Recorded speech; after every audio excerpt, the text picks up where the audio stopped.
বিসমিল্লাহির রহমানির রহিম। আসসালামু আলাইকুম। আজ রোববার 28 জুন 2020। টকশো দ্য মিররে আপনাদের স্বাগতম। আপনাদের সাথে আছি আমি কবির আহমেদ বাহার। কেবিটিভি আয়োজিত টক শো দ্য মিরর একটি উন্মুক্ত অঙ্গন। এখানে দলমত নির্বিশেষে সবাই অংশগ্রহণ করে নিজের মতামত প্রকাশ করতে পারে। দ্য মিরর টক শো এর একটি উপদেষ্টা প্যানেল আছে। প্রতিটি শোতে একজন উপদেষ্টা সংযুক্ত হয়ে শুভেচ্ছা বক্তব্য অথবা দু একটি প্রশ্ন অতিথিদের নিকট বিনয়ের সহিত করতে পারেন। প্রিয় দর্শক শ্রোতা, আমাদের লাইভ টক শোর আলোচ্য বিষয় করোনা এবং বাংলাদেশ। আজকের অনুষ্ঠানটি একটি বিশেষ টক শো, কারণ আজকের দর্শক মন্ডলী কমেন্টস, টেলিফোন এবং লিঙ্কে যুক্ত হয়ে আমাদের অতিথি শ্রদ্ধাভাজন ডাক্তার সাহেবদেরকে তাদের রোগ বিষয়ে প্রশ্ন করে চিকিৎসা নিতে পারবেন এবং বিশেষ করে করোনা সংক্রান্ত বিষয়েও উত্তর দেওয়া হবে। সেজন্য আমাদের সাথে রয়েছেন দুইজন অত্যন্ত জনপ্রিয়, স্বনামধন্য এবং অত্যন্ত শ্রদ্ধেয় ডাক্তার, জনাব professor doctor Abdus Salam, MBBS MS urology এবং করোনা বিষয়ে অভিজ্ঞ। এছাড়া আমাদের এবং ডক্টর প্রফেসর আব্দুস সালাম, তিনি ডক্টরস অ্যাসোসিয়েশন অব বাংলাদেশের সম্মানিত মহাসচিব। এছাড়াও আমাদের সাথে যুক্ত আছেন ডক্টর রফিকুল ইসলাম, তিনি MBBS MS ইউরোলজি এবং করোনা বিষয়ে অভিজ্ঞ। তিনি ডক্টরস অ্যাসোসিয়েশন অব বাংলাদেশের সম্মানিত যুগ্ম মহাসচিব এবং সহস্বাস্থ্য বিষয়ক সম্পাদক, বাংলাদেশ জাতীয়তাবাদী দল কেন্দ্রীয় নির্বাহী কমিটি। এছাড়াও আমাদের সাথে দুজন বিদেশি বন্ধু যুক্ত আছেন, যারা এই দীর্ঘ সময়ে লকডাউনের অবস্থা আমাদেরকে তাদের অভিজ্ঞতা থেকে বর্ণনা করবেন। আমরা এখন চলে যাচ্ছি আমাদের বিদেশি বন্ধুদের কাছে। Oh my friend Michelle, she is Hello. one good friend, good organizer, and Mr. Bradley Smith. Uh, ধন্যবাদ। he's also a good friend, good organizer, and in one word I can say they are the very good couple, and they will share their experience in the period of lockdown. I think they will stay with us for some times. Thank you very much, everyone. সবাইকে স্বাগতম আমাদের অনুষ্ঠানে। আমি প্রথমেই চলে যাচ্ছি আমাদের doctor জনাব রফিকুল ইসলাম আপনার কাছে। আপনার কাছে আমার প্রথম প্রশ্ন, আপনি যদি আমাদের দর্শকদের উদ্দেশ্যে ব্যাখ্যা করেন করোনা আর COVID-19 এটা কি, এটা কিভাবে মানুষ থেকে মানুষের মধ্যে ছড়ায় এবং এটা থেকে বাঁচার জন্য স্বাভাবিক সাধারণ বিষয়গুলো কি কি? ধন্যবাদ জনাব ডক্টর রফিকুল ইসলাম।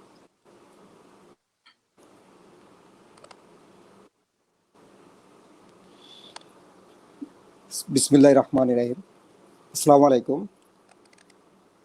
আজকের এই মহতী অনুষ্ঠানে প্রথমেই আমি সমবেদনা জ্ঞাপন করছি এবং রুহের মাগফিরাত কামনা করছি যারা এই করোনা যুদ্ধে এই পর্যন্ত ডাক্তারি এবং স্বাস্থ্যসেবায় নিয়োজিত যারা শহীদ হয়েছেন তাদের সকলের প্রতি, এবং তাদের সমবেদনা জ্ঞাপন করছি তাদের পরিবারের প্রতি। অ্যাকচুয়ালি করোনা যে আমরা বলি এটা একটি ভাইরাস, এবং পৃথিবীতে এই নভেল করোনা ভাইরাসের আগেও এই করোনা ভাইরাস ছিল, এবং যেটি মার্স কিংবা সার্স নামে বিভিন্ন ইয়েতে জানা ছিল। তো নভেল করোনা ভাইরাস এটি অ্যাকচুয়ালি চীনের উহান প্রদেশে, যেখানে একটা বন্দর নগরী, সেখানে মানুষের দেহে প্রথম শনাক্ত হয় 7ই জানুয়ারি, এবং তার পরবর্তীতে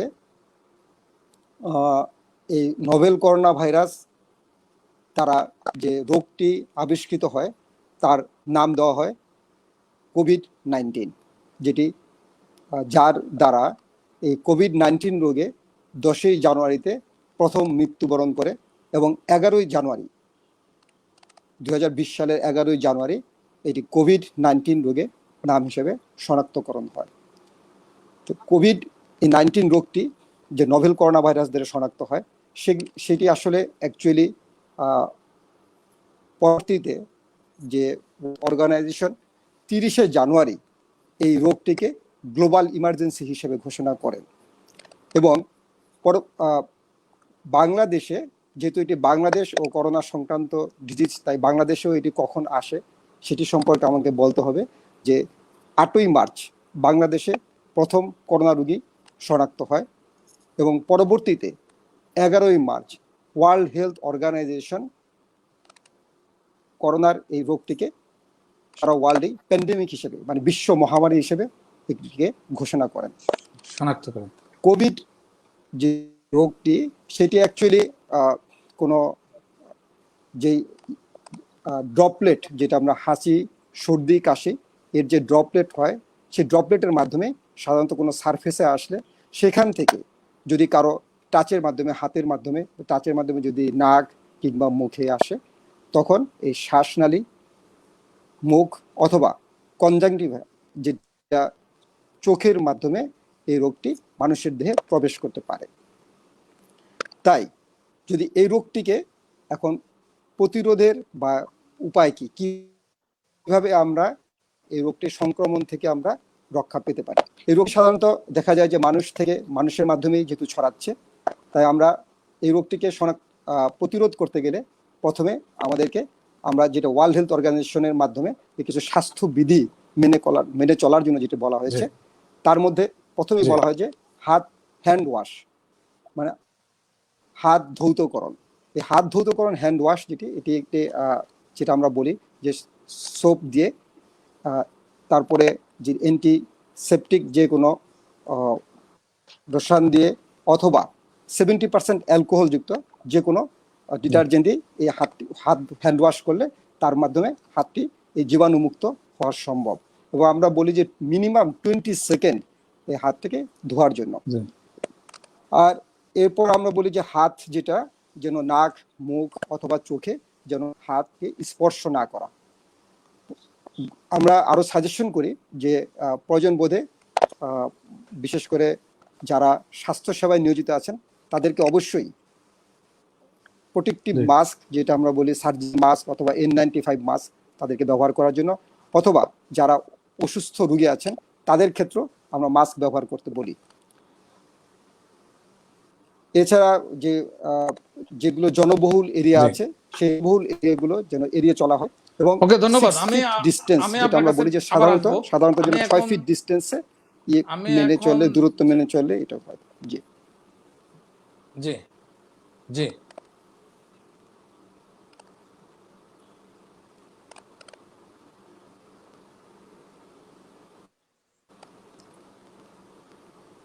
জি আমি এখন চলে যেতে চাচ্ছি জনাব আব্দুল সালাম, প্রফেসর ডক্টর আব্দুল সালাম আপনার কাছে। তার আগে আমি আমার দর্শকদের উদ্দেশ্যে বলতে চাচ্ছি, আপনারা কমেন্টসে আপনাদের প্রশ্ন করতে পারেন, অথবা যারা লিংক পেয়েছেন লিংকে যুক্ত হয়ে সরাসরি স্ক্রিনে এসে আমাদের ডাক্তার মহোদয়কে প্রশ্ন করতে পারেন। এবং আপনারা টেলিফোনেও, আমাদের টেলিফোন নাম্বার স্ক্রলে দেওয়া আছে, টেলিফোনেও আপনারা আমাদের সাথে যোগাযোগ করতে পারেন। কিন্তু বাংলাদেশের দর্শকরা আপনাদের জন্য টেলিফোনে যোগাযোগ করাটা একটু ব্যয়বহুল হবে, সেজন্য আপনারা কমেন্টসে প্রশ্ন করলে ভালো হবে। আমি জনাব আব্দুল সালাম আপনার কাছে যেতে চাচ্ছি, আপনি আমাদেরকে একটু বলবেন করোনা আসলে মানুষকে কিভাবে মৃত্যুর দিকে ঠেলে দিতে পারে? আমাকে কি শুনতে পাচ্ছেন? এখন পাচ্ছি। হ্যাঁ বলেন। জি, আপনি কি করোনা আমাদেরকে কিভাবে মানুষকে মৃত্যুর দিকে ঠেলে দিতে পারে যদি একটু সংক্ষেপে বলেন, professor doctor Abdul Salam. Corona একটি ভাইরাস, এটা আপনারা শুনেছেন। আগে আমরা এর ধন্যবাদ মধ্যে অনেকগুলো প্রশ্ন পেয়ে গেছি, আমরা আশা করি আপনাদের প্রশ্নগুলো আমরা আনসার দেওয়ার চেষ্টা করব, আপনারা একটু ধৈর্য ধরে শুনবেন। ধন্যবাদ কবির ভাই। এখানে আমাদের অনারেবল গেস্ট মিস সেলি এবং ব্রাডলি এবং উপস্থিত ডাক্তার রফিক সহ সবাইকে আসসালামু আলাইকুম। করোনা একটা এমন অসুখ, এটা একটা ভাইরাস, ইতিমধ্যে ডাক্তার রফিক এটা বলেছেন। এটার মৃত্যুর কারণ বিশেষ করে আমাদের বাংলাদেশে একটা হলো আমাদের জি রোগীদের অজ্ঞতা, 2 নম্বর হলো যে আপনাদের এই সরকারের যে ম্যানেজমেন্ট, যেটা রোগী ম্যানেজমেন্ট, সেটার একটা সমস্যা, জি আর মিসম্যানেজমেন্ট বলতে গেলে। আর থার্ড হলো আমাদের যে পরিমাণ আমাদের আইসিইউ বা ভেন্টিলেটর থাকা দরকার সেটার অভাব। এই 3টা হলো জি মেইন কারণ। অজ্ঞতা, রোগীদের জি অজ্ঞতা বলবো কেন, রোগীরা, আমাদের দেশের রোগীরা এখনো সচেতন না। আমরা জানি যে করোনা শতকরা 80% রোগী, 80 to 85% রোগী আপনার বাড়িতে চিকিৎসা করলেই হয়।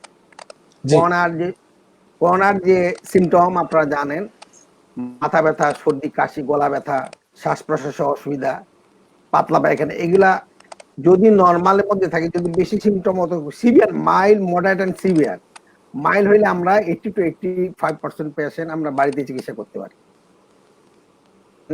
যাদের জি অক্সিজেন স্যাচুরেশন যদি আপনার জি 90 নিচে নেমে যায়, অথবা আমরা 93 নিচে নামে, জি তখন আমাদের অক্সিজেনের দরকার হয়। আমাদের রোগীদের অজ্ঞতা এখানেই, তারা এই অক্সিজেন স্যাচুরেশনটা কমে গেলেও তারা বাড়িতে থাকার চেষ্টা করে এবং শেষ মুহূর্তে হাসপাতালে আসতে চায়।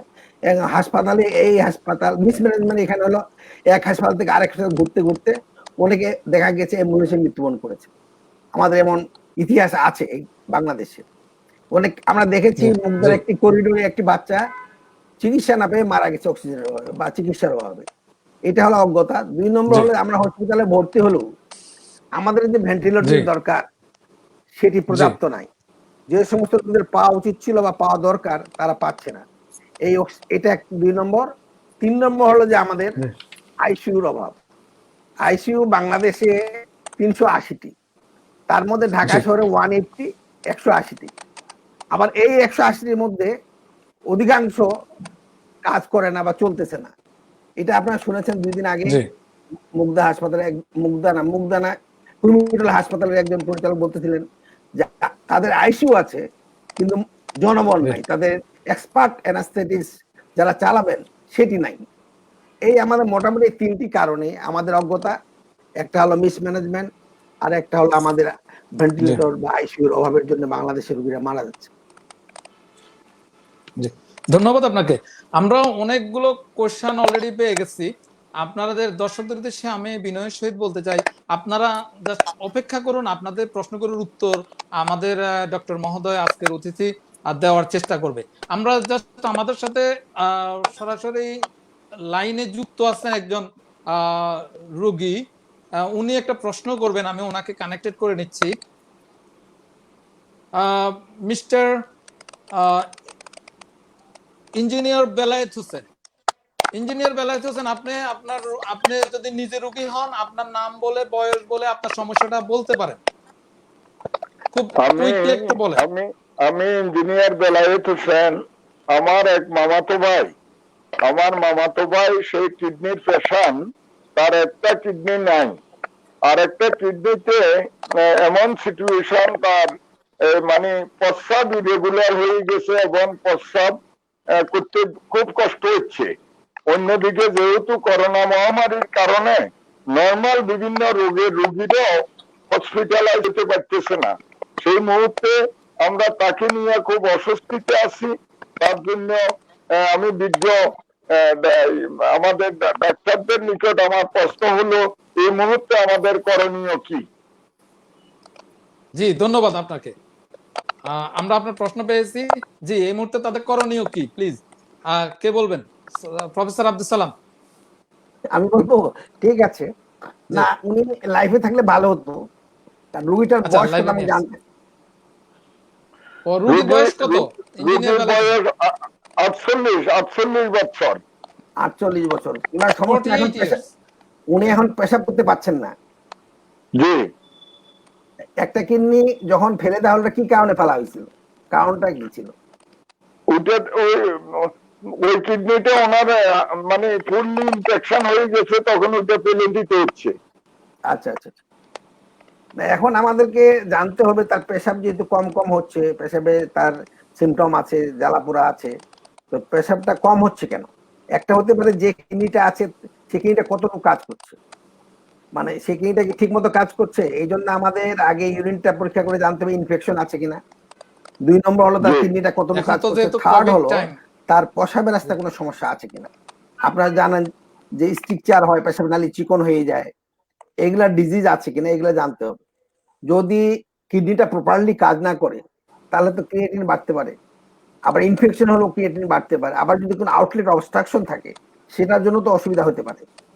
যেহেতু আপনারা এখন পাচ্ছেন না, সেই জন্য আপনাদের বাসা বাসা কি ঢাকায়? না, চট্টগ্রাম। এটা উনি এটা চট্টগ্রাম থেকে আমাদের সাথে যুক্ত হয়েছেন। এই মুহূর্তে যেটা দরকার তার ইউরিনটা পরীক্ষা করে তার একটা আল্ট্রাসাউন্ড করে সেরাম ক্রিয়েটিনটা মেপে একটা ট্রিটমেন্ট দেওয়া। আচ্ছা। ধন্যবাদ আপনাকে। আমি এখন চলে যেতে চাচ্ছি আমাদের বিদেশি বন্ধুদের কাছে। Hello mister Bradley Smith, thank you very much for giving us some of your valuable time. Just I want to You're know welcome. to you, Mr. Bradley, can you hear me, please? I can, yes. Can you hear me, Yeah, Mr. Bradley? Yeah. I can, Can yes. you please explain us how are you spending your time in the Corona lockdown period? Because it Yeah, is sure. pandemic, you know. Can you explain it for our country, for our Bangladeshi people? They will be encouraged by hearing you, by hearing from you. Yeah. Yeah, sure.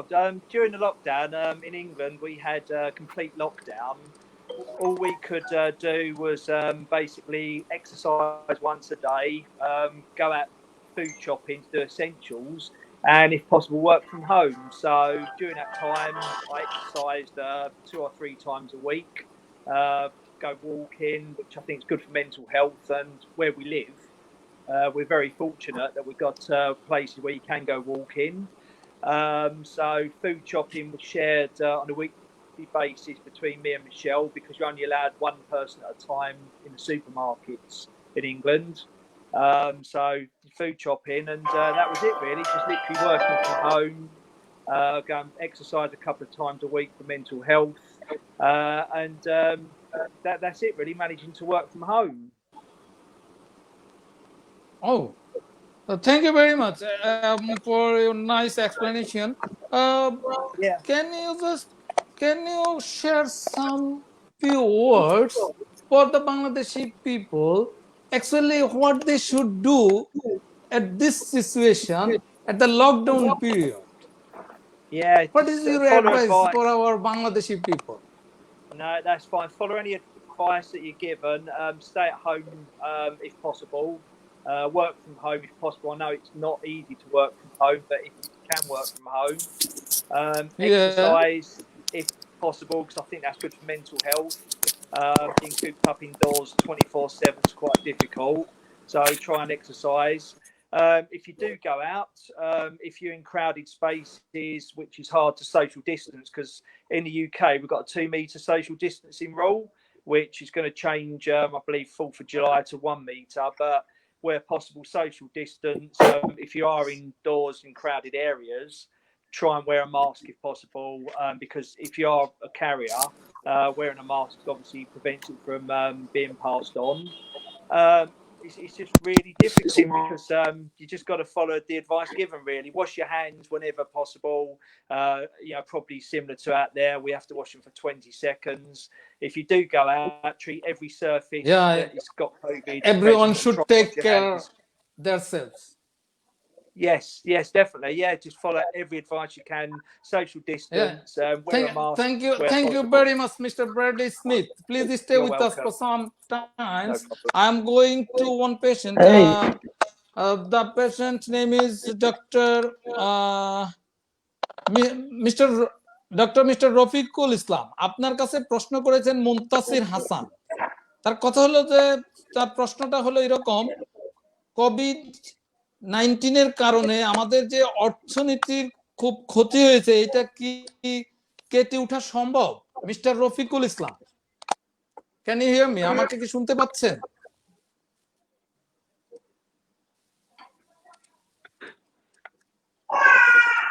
Mister Rafiqul Islam, আপনি কি আমাকে শুনতে পাচ্ছেন? আমাকে শুনতে পাচ্ছেন?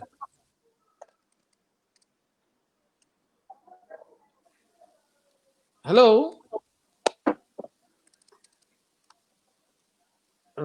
Hello doctor Rafiqul Islam, আপনি কি আমাকে শুনতে পাচ্ছেন?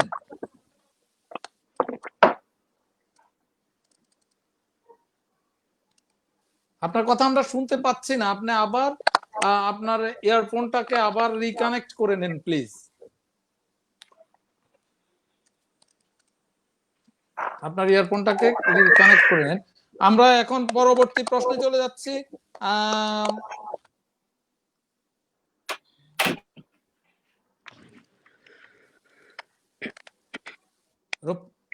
ডক্টর রফিকুল ইসলাম, আপনি কি আমাকে শুনতে পাচ্ছেন?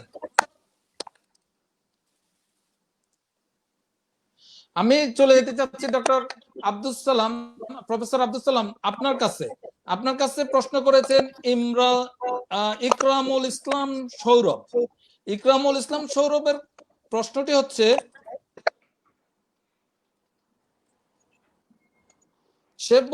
তার প্রশ্নটা হচ্ছে এরকম যে ডক্টর এবং স্বাস্থ্যকর্মীরা বাংলাদেশের ফ্রন্টলাইন হিরো, বাট বাংলাদেশের প্রেক্ষিতে দেখা যাচ্ছে যে ডক্টর এবং স্বাস্থ্যকর্মীদের মৃত্যুর হার অন্যান্য দেশের তুলনায় অনেক বেশি।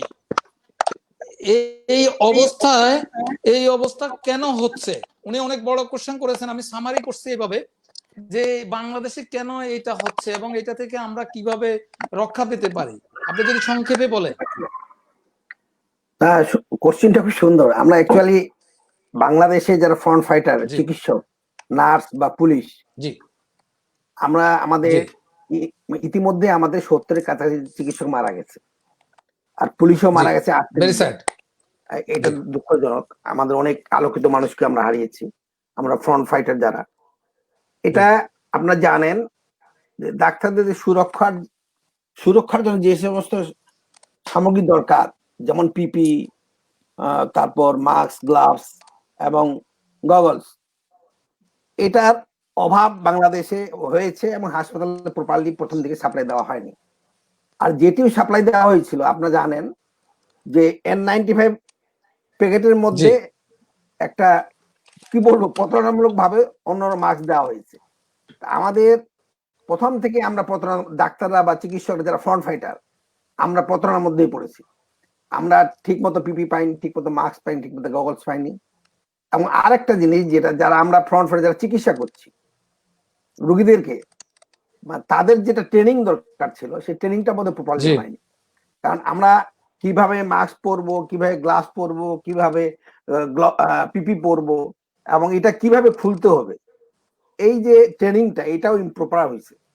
সেই জন্য দেখা গেল আমাদের সুরক্ষা সামগ্রী যেগুলো ছিল এদের অভাবের জন্য, এবং বলতে গেলে এটা স্বাস্থ্য অধিদপ্তর এবং মন্ত্রণালয়ের মধ্যে যে সমন্বয়হীনতা, তাদের ভুলের জন্য আজকে আমরা চিকিৎসকরা, আজকে অধিকাংশ চিকিৎসক আমরা প্রায় 1600 চিকিৎসক আক্রান্ত হয়েছে, মারাত্মক গেছে, আপনাকে বললাম 70-এর কাছাকাছি। এটা আমাদের জন্য একটা দুর্ভাগ্য। কারণটা হলো যে আমাদের জন্য আসলে ভেরি স্যাড। জি, আমি আবার আসছি। অনেকগুলো প্রশ্ন করা হয়ে গেছে, এর মধ্যে জনাব রফিকুল ইসলাম সাহেবের কাছে আমি এর মধ্যে যেতে চাচ্ছি। আমাদের guest Michelle Taylor. Hello, Michelle Taylor. I think you are very good. How are you? You good? Are you okay? Can you hear me nicely? Very good. Can you hear me okay? Maybe you need to speak in high volume little bit because we can't hear you nicely. That little bit better. It's okay? Yeah. Can you hear me, Michelle? But your sound is very low. Oh. Michelle, can I still on to keep breaking up because the internet? You keep breaking up. You okay now? Me now. Doctor Rafiqul Islam, আপনি কি আমাকে শুনতে পাচ্ছেন এখন? Yes, Michelle, can you hear me? I hear me, but not very well. But your sound is very low, so can you increase little bit sound? Oh, I think it isn't great. তোমাদের নেটটা বন্ধ করো। Okay. You can have time to prepare it again. I am going to just Dr. Rafiqul Islam. I think you are hearing me. Dr. Rafiqul Islam, can you hear me?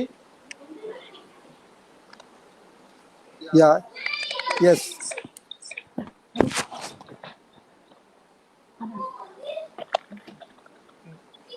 Doctor Rafiqul Islam, আপনি কি আমাকে Hello. শুনতে পাচ্ছেন? হ্যাঁ, শুনতে পাচ্ছি কবির ভাই রফিক শুনতে ভাইকে পাচ্ছেন। আমরা ভালোভাবে কানেক্ট করতে পারতেছি না বোধহয়। আপনার কাছে তো অনেকগুলো প্রশ্ন জমা হয়ে গেছে, আপনি কাইন্ডলি কি আমাকে শুনতে পাচ্ছেন ডক্টর রফিকুল আমি ইসলাম? হ্যাঁ, আমি আপনার কথা আমি কবির শুনতে ভাই আমি পাচ্ছি না। আপনাকে স্পষ্ট শুনতে পাচ্ছি। মিশেল, হ্যালো মিশেল, আমি can you hear me? Yeah, is that better? But your sound also is very low. Can you increase your sound, your volume? Okay, it is right up.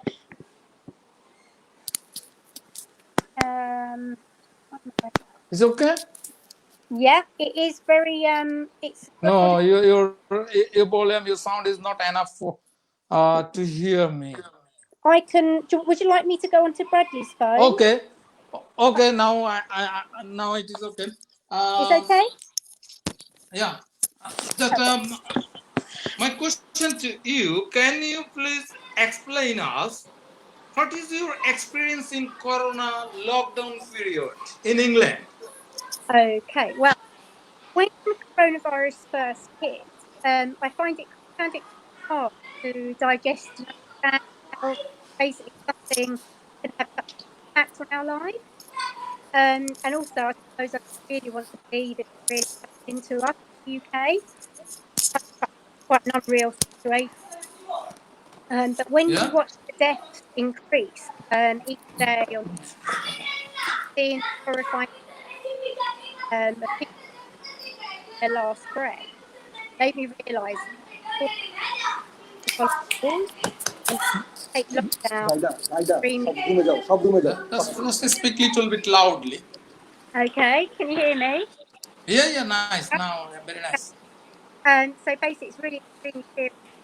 Yeah, stop the spread of the virus. UK now we've got over 40. So the Yeah, only way to flatten the curve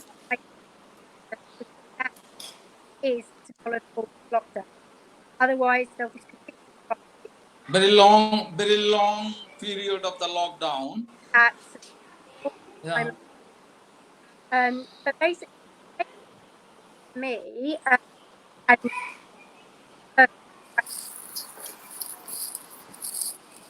wasn't too bad.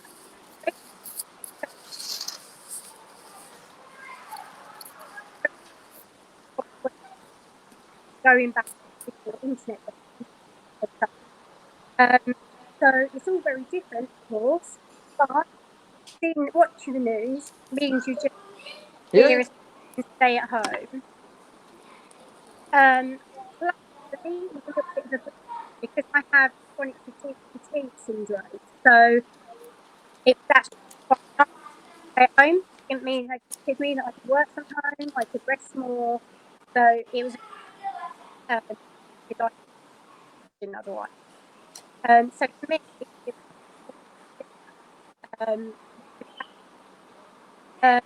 also basically you go out, take the one household time, you wear masks, always make sure you wash.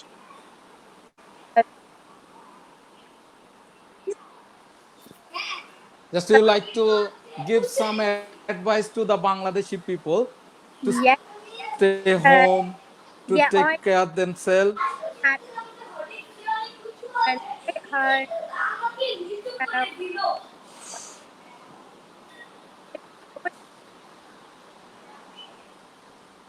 যে যারা So যারা বুঝতেছেন না তাদের just stay at home. Enjoy your time. Enjoy. রুমে রাফিদের ঘরে ঢুকাও, net বন্ধ করো সব, রাফিদের নেট সব বন্ধ করো, ঘরে ঢুকাও, রাফিদের ঘরে ঢুকাও। Follow all the rules that the doctor gives you. 2 meter distance as well. Yeah, that's it. We got it. we and it was uh, Covid ভাই বোঝা যায় না, কথা কেটে যাচ্ছে। I'm sorry to say, yeah. maybe the internet is interrupting. So,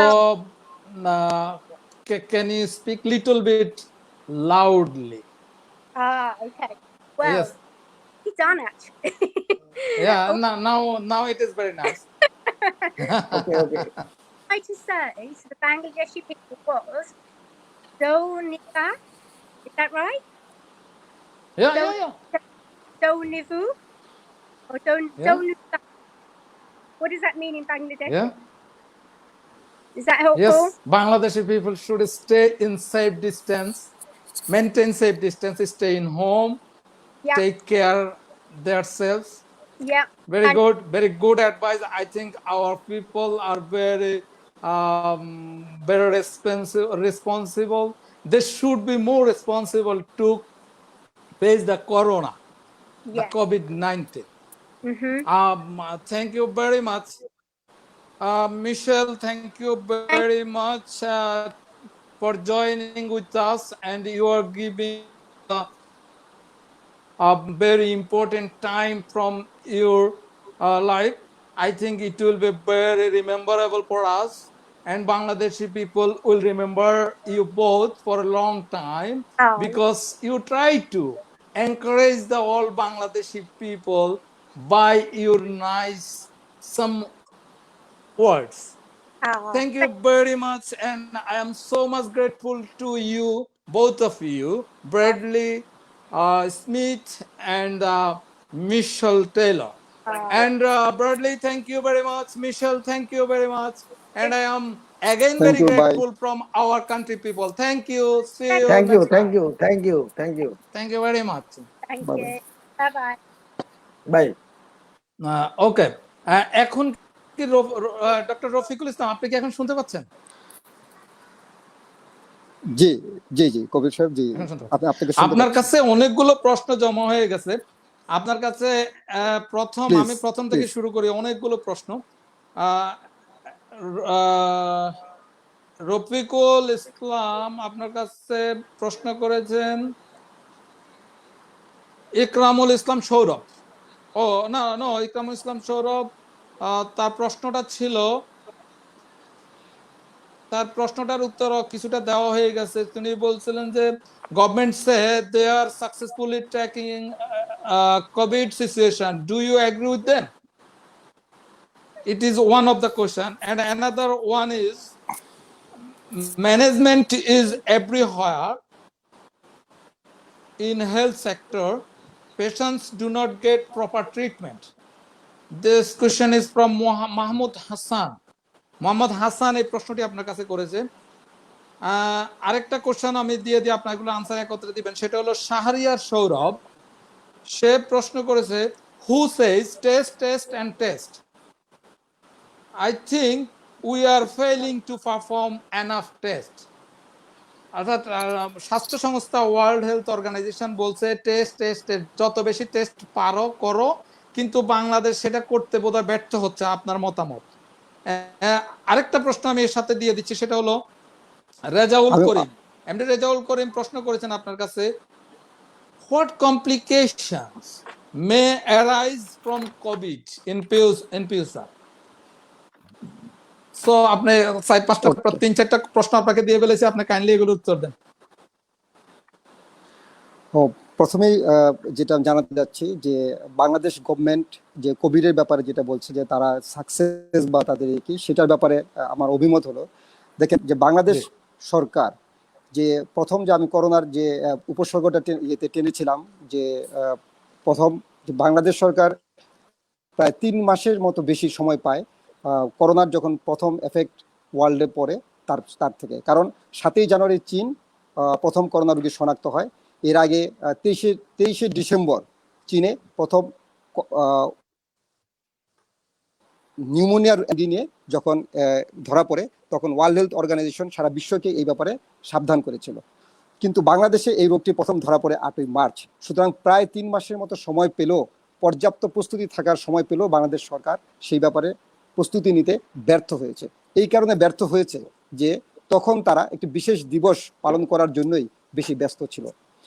এবং পরবর্তীতে দেখা যায় যে আমাদের যে ডাক্তারদের জন্য যে প্রস্তুতি এবং তাদের যে ট্রেনিং এর ব্যবস্থা এবং তাদের জন্য যে সুরক্ষা সামগ্রী সেটা দিতেও আমরা ব্যর্থ হই।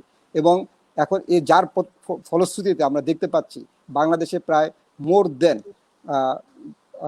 প্রায় 69 ডক্টরস এই মুহূর্তে করোনা এবং করোনা উপসর্গ নিয়ে মৃত্যুবরণ করেছেন। এবং শুধু তাই নয়, প্রায় 3500-এর উপরে 33,500-এর উপরে ডাক্তার এবং স্বাস্থ্যসেবা কর্মী এফেক্টেড হয়েছেন।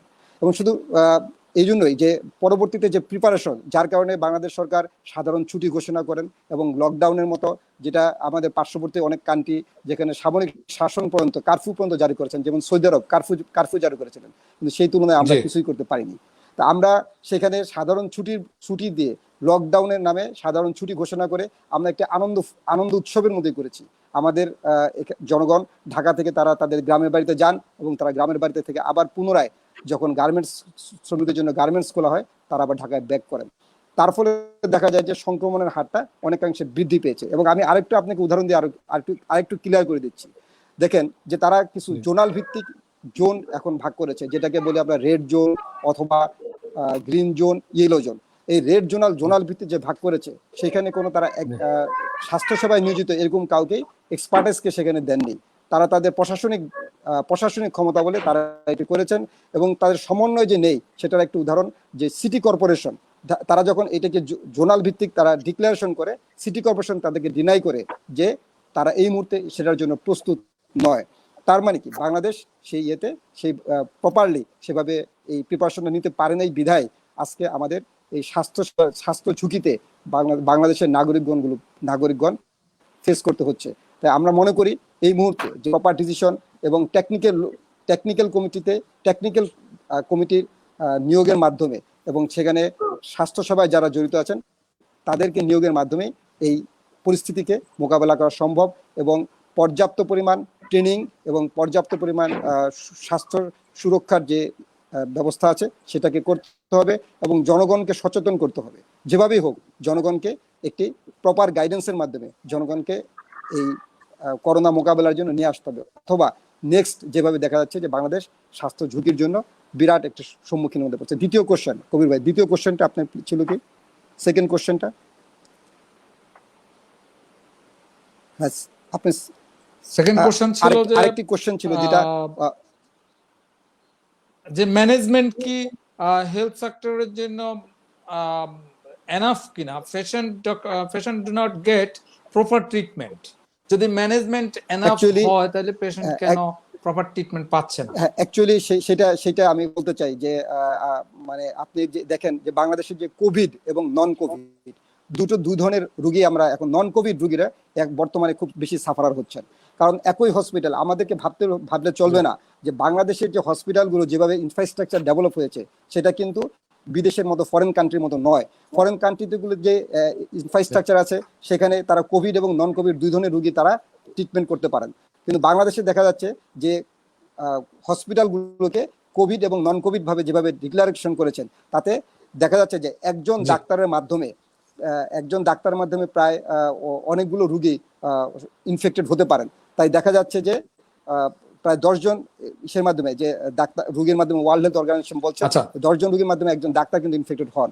সুতরাং সেখানে কোভিড এবং নন কোভিড রোগীগুলোকে আলাদাভাবে করতে হবে। সুতরাং সেই ম্যানেজমেন্টও ঠিক মতো হচ্ছে না। এবং আপনার তৃতীয় কোশ্চেন ছিল টেস্ট। ওয়ার্ল্ড হেলথ অর্গানাইজেশন বলেছে যে টেস্ট এবং সেই টেস্ট করতে কিন্তু আমরা প্রথম থেকে আমাদের সেই টেস্ট আমরা সেই প্রথম থেকে আমাদের টেস্টের ভিতরে একটি গাফলতি দেখা গেছে। যে প্রথম দিকে আমাদের দেখা যাচ্ছিল যে 16 মার্চ যখন টেস্ট হয় মাত্র 49টি টেস্ট হয় 16 মার্চ, এবং 1 মেতে টেস্ট হয় 5,573টি, এবং 28 জুন টেস্ট হচ্ছে 18,099টি টেস্ট হচ্ছে এই আপনার 28 জুনে। অথচ বাংলাদেশের নাগরিক যদি আপনি ধরেন প্রায় যদি মানে এখন যে হিসাব ধরা হয় 16.5 কোটির, কিন্তু তার চেয়েও বেশি বাংলাদেশের নাগরিককে ধরা হচ্ছে।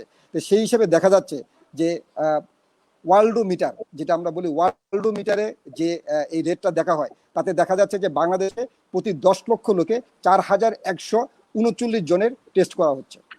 অথচ যারা সাকসেস হয়েছেন, যেমন আপনি ধরেন ইতালির কথা বলেন, আজকে আমেরিকার কথা বলেন, অথবা যারা অন্যান্য কান্ট্রি চীনের কথা বলেন, জি। তাদের এই টেস্টে ওয়ার্ল্ডোমিটারে তাদের এই সংখ্যা প্রায় 73,665 মতো। এবং দক্ষিণ কোরিয়াতে যারা এই ওয়ার্ল্ডোমিটারে এই তাদের টেস্টের সংখ্যা প্রায় দেখা যাচ্ছে যে 10,23,806 জন। ইভেন আমরা পাকিস্তানের কথা বলি, যে বাংলাদেশ পাকিস্তানের চেয়েও অনেক বেশি ঊর্ধ্বে, পাকিস্তানের টেস্টও যদি আপনি হিসাব করেন তাতে দেখা যাচ্ছে যে 5,308 জন বাংলাদেশের চেয়ে তারাও তার চেয়ে আমাদের চেয়ে বেশি। সুতরাং এতেই বোঝা যাচ্ছে যে আমরা টেস্টের দিক থেকে অনেক পিছিয়ে আছি, কারণ আপনি যত বেশি টেস্ট করবেন তত আপনার রোগ শনাক্ত হবে এবং আপনি রোগীদেরকে আইসোলেশন করতে পারবেন এবং সেখানে প্রপার চিকিৎসাটা আমরা আপনার ব্যবস্থা কাছে করতে আমি পারবো। আরেকটা প্রশ্ন নিয়ে আসবো। আপনার কাছে জানতে চেয়েছেন Alif bin Amin, what kind of mask should we use? আমাদের কোন ধরনের Actually, মাস্কটা ইউজ করা উচিত? এটা যদি আপনি হ্যাঁ, এক কথায় এটা শেষ আমাদের করে দেন তাহলে আমি ডক্টর ওকে, আমরা আব্দুল সালামের জি কাছে আমরা যাবো, ওনার কাছে অনেকগুলো প্রশ্ন। আমরা যেমন যারা এই ব্যাপারে আমরা বলতে পারি যে যারা বিশেষ করে স্বাস্থ্য সেবায় যারা নিয়োজিত আছেন তাদেরকে প্রপার N95 মাস্ক ইউজ করাটাই বেটার। এবং এখন এরকমও বলা হয় যে সার্জিক্যাল মাস্ক N95 ডাবল আমরা ইউজ করতে পারি। এবং যারা অন্যান্য যারা রুগীরা আছেন, বিশেষ করে যারা এখন আইসোলেশনে থাকেন, বাসায় থাকেন, তারাও যেন অন্যদেরকে রোগ না ছড়ায়, সেই জন্য তারা সার্জিক্যাল মাস্ক বাসায় ইউজ করতে পারেন। এবং যারা 3 লেয়ারে, আমাদের দেশে যদি মাস্কের শর্টেজ পড়ে তাহলে 3 লেয়ারে যে কাপড় দিয়ে যে মাস্কটা তৈরি করা হচ্ছে, সেক্ষেত্রে আমরা 3 লেয়ারে দিয়ে মাস্ক ইউজ করতে পারি। আপনি মজার একটি ব্যাপার আপনাকে বলি, আমাদের সচেতনতা কোথায় বা আমরা মানুষকে সচেতন কেন করতে পারিনি? আমরা গত টিভিতে একটি দেখলাম যে নরসিংদীতে একটা রেড জোন করা হয়েছে, সেখানে একটা গরুর হাট চলতেছে, সেখানে শুধুমাত্র মাস্ক পরা আছেন, শুধু যে মানে আপনি সাক্ষাৎকার নিচ্ছেন, যে টিভির যে সাক্ষাৎকার নিচ্ছেন, সেই উপস্থাপকই শুধুমাত্র মাস্কটি পরে আছেন, অথচ তার পিছনে যে হাজার হাজার মানুষ, তাদের কারোই কাছে মাস্ক নেই। সুতরাং এই যে সচেতনতার অভাব, এই যে আমরা মানুষকে সেটাকে এত সময় পাওয়ার পরও সচেতন করে তুলতে পারিনি, এটাই হলো আমাদের ব্যর্থতা। থ্যাংক ইউ ভেরি মাচ, আপনি খুব সুন্দর করে উত্তর দিয়েছেন। আমি এখন যেতে চাচ্ছি জনাব প্রফেসর ডক্টর আব্দুল সালাম, আপনার কাছে খুবই ইম্পর্টেন্ট একটা কোশ্চেন। নাফিউর রহমান নাফি সে প্রশ্ন করেছে, করোনা ইনফেকশন কি রি-ইনফেকশন হতে পারে? অর্থাৎ একবার করোনা হওয়ার পর ওই রোগীর কি আবার করোনা হওয়ার সম্ভাবনা থাকে? একটা কোশ্চেন। আরেকটা কোশ্চেনের অবশ্যই উত্তর দেওয়া হয়ে গেছে। ইকরামুল ইসলাম সৌরভ, তার প্রশ্নটার উত্তর দেওয়া হয়ে গেছে।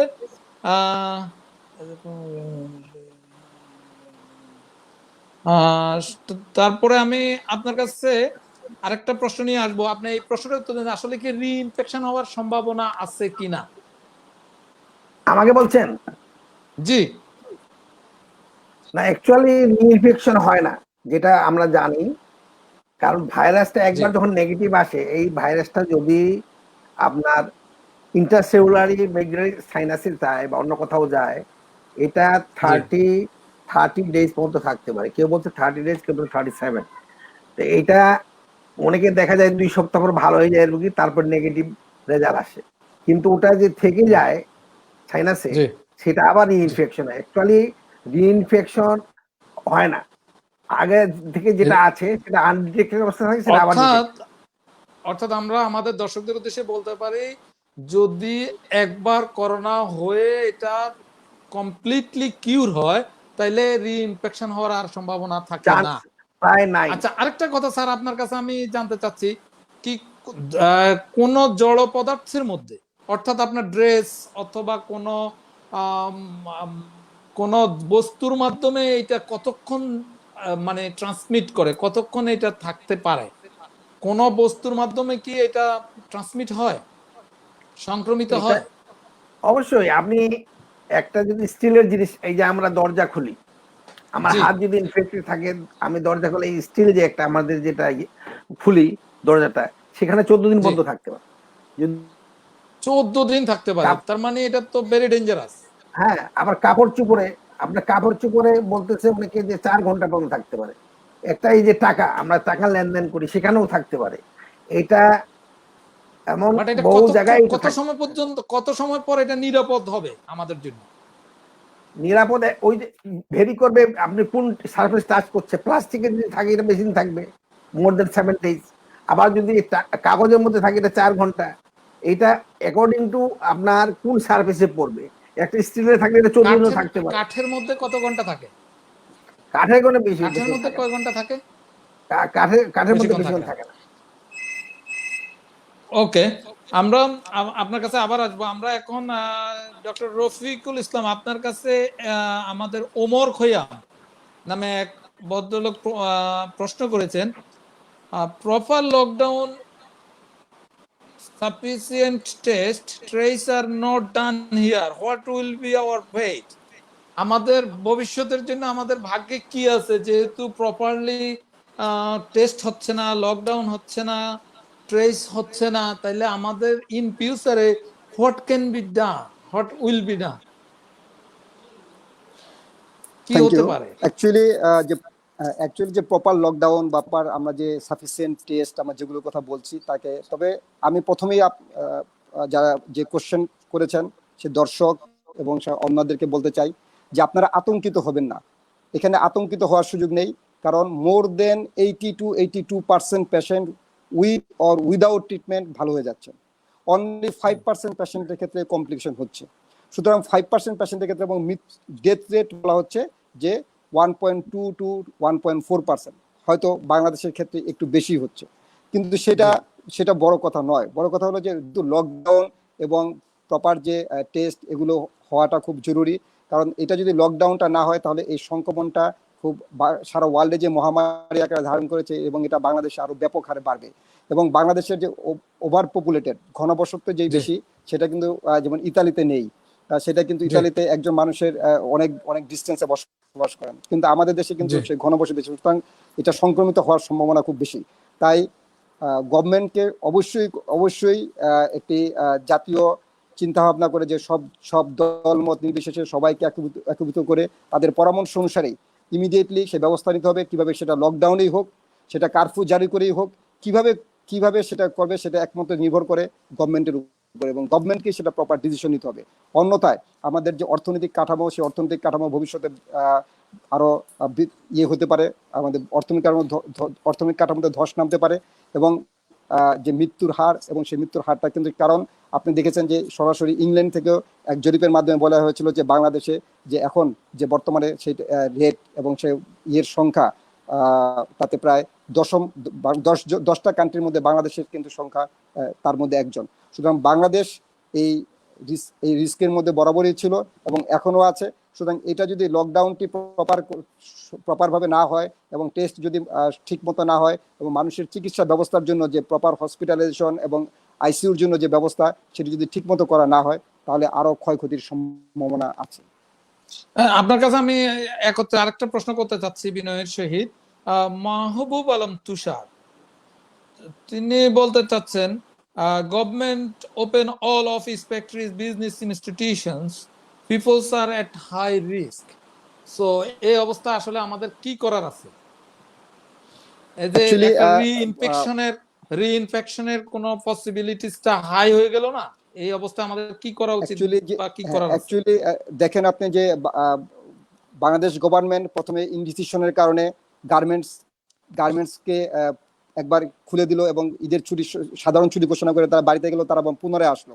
সুতরাং এখন যদি আপনাকে এই অর্থনৈতিক কাঠামোকে সচল রাখতে হয়, এবং যেমন একটা প্রস্তাবনা হতে পারে যে এটাতে বলা হচ্ছে যে 6 ফিট ডিস্টেন্স মেনটেন করে যেন এটা কাজ করে। সুতরাং 6 ফিট ডিস্টেন্স যদি তারা প্রপার ডিস্টেন্স মেনটেন করে এবং তাদের জন্য পর্যাপ্ত স্বাস্থ্যবিধি মেনটেন করে যদি এটা করতে পারে, তাহলে হয়তো কিছুটা সুরক্ষা হতে পারে, কিছুটা সেটা। সুতরাং এইটা যেটা ওই সময় যেটা করা হয়েছিল সেটা অ্যাপ্রোপ্রিয়েট নয়, এই কারণেই যে তার মাধ্যমেই এই সংখ্যাটা কিন্তু অনেকভাবে ব্যাপ্তি হয়। এবং আমি আপনাকে বলি যে আমি বরিশাল ডিভিশন নিয়ে একটু কাজ করেছিলাম।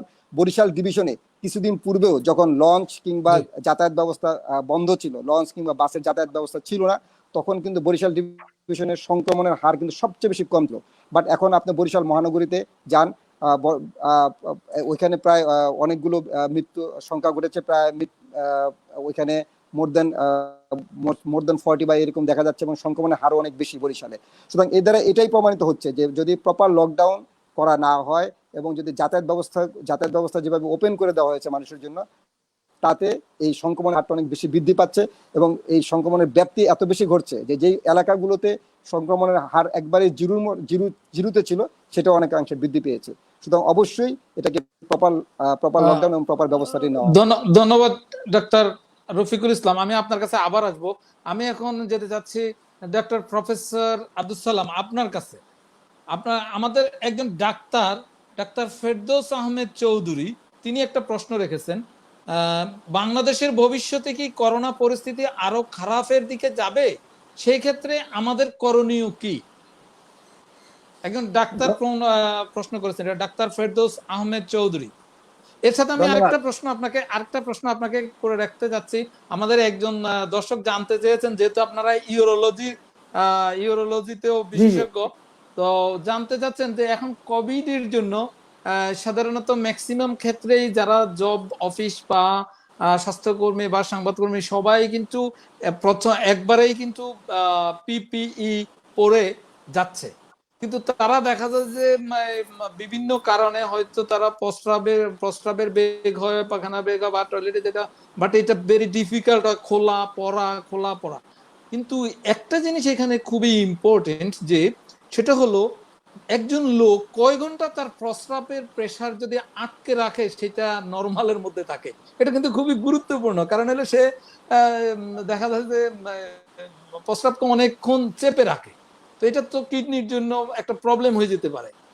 তো এই প্রশ্নটার উত্তরটাও আপনি একটু যদি ব্যাখ্যা করেন সহজে আমরা আমাদের দর্শকদের উদ্দেশ্যে। জি ডক্টর প্রফেসর আব্দুল সালাম। জি ধন্যবাদ। করোনা পরিস্থিতি বাংলাদেশে এখন করোনা পরিস্থিতি খুবই ভয়াবহ, এবং আপনাদের ম্যানেজমেন্ট যেটা হচ্ছে বাংলাদেশে মিসম্যানেজমেন্ট। এখানে স্বাস্থ্য বিভাগ ও মন্ত্রণালয়ের মধ্যে একটা সমন্বয়হীনতা, এবং আজকে যেটা আমাদের দায়িত্ব ছিল, সরকারের যেটা দায়িত্ব ছিল বা জনগণের যেটা দায়িত্ব ছিল, আমরা ঠিক পালন করতে পারি নাই। সরকারের উচিত ছিল মানুষকে সচেতন করা, যেটা রফিক একটু আগে বলছে। আমরা এদেশের মানুষকে সচেতন করতে পারি নাই।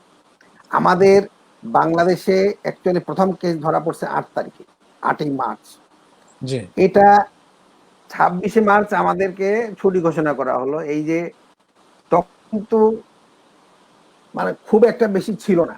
আমাদের প্রথম ধরা পড়লো ঢাকা শহরের মিরপুরে, তারপর আপনারা জানেন যে বিদেশ থেকে 7 লক্ষ লোক বাংলাদেশে আসলেন।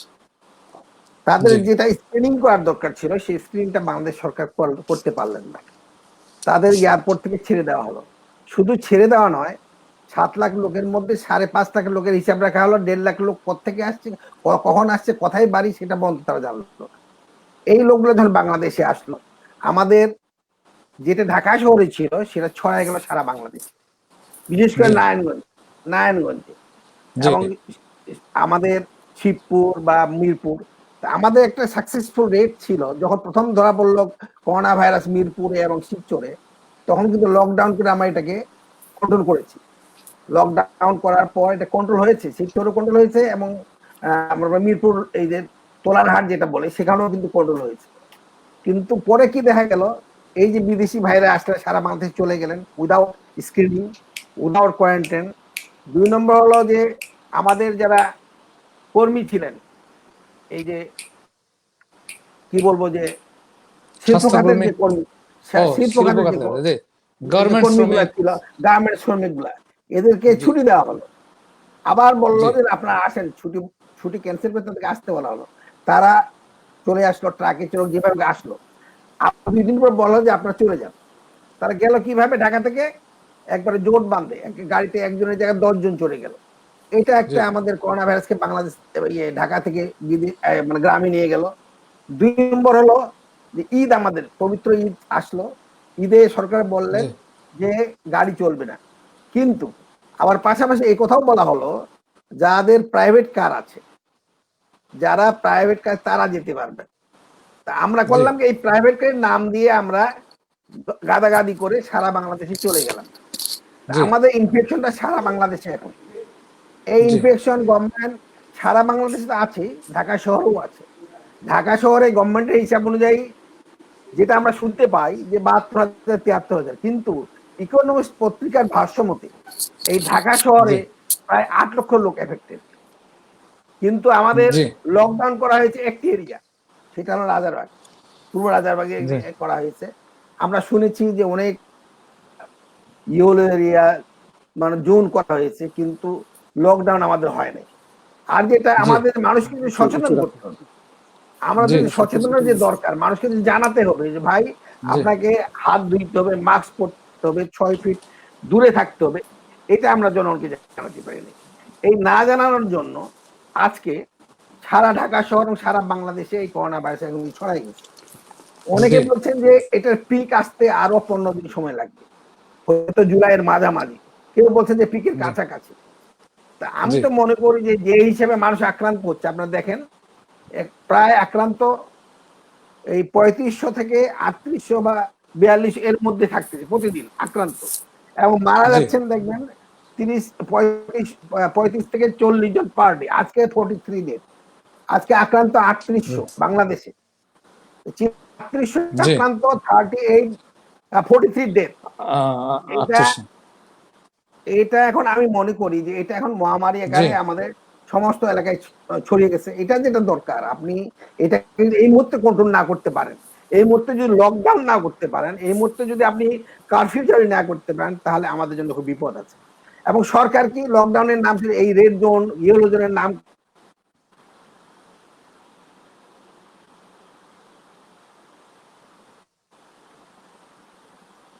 জি বিশেষজ্ঞ আছেন যারা জি বিশেষজ্ঞ এই বিষয়ে, যারা ইপিওলজিস্ট, ভাইরোলজিস্ট, তারা সবাই বলছে লকডাউন দরকার।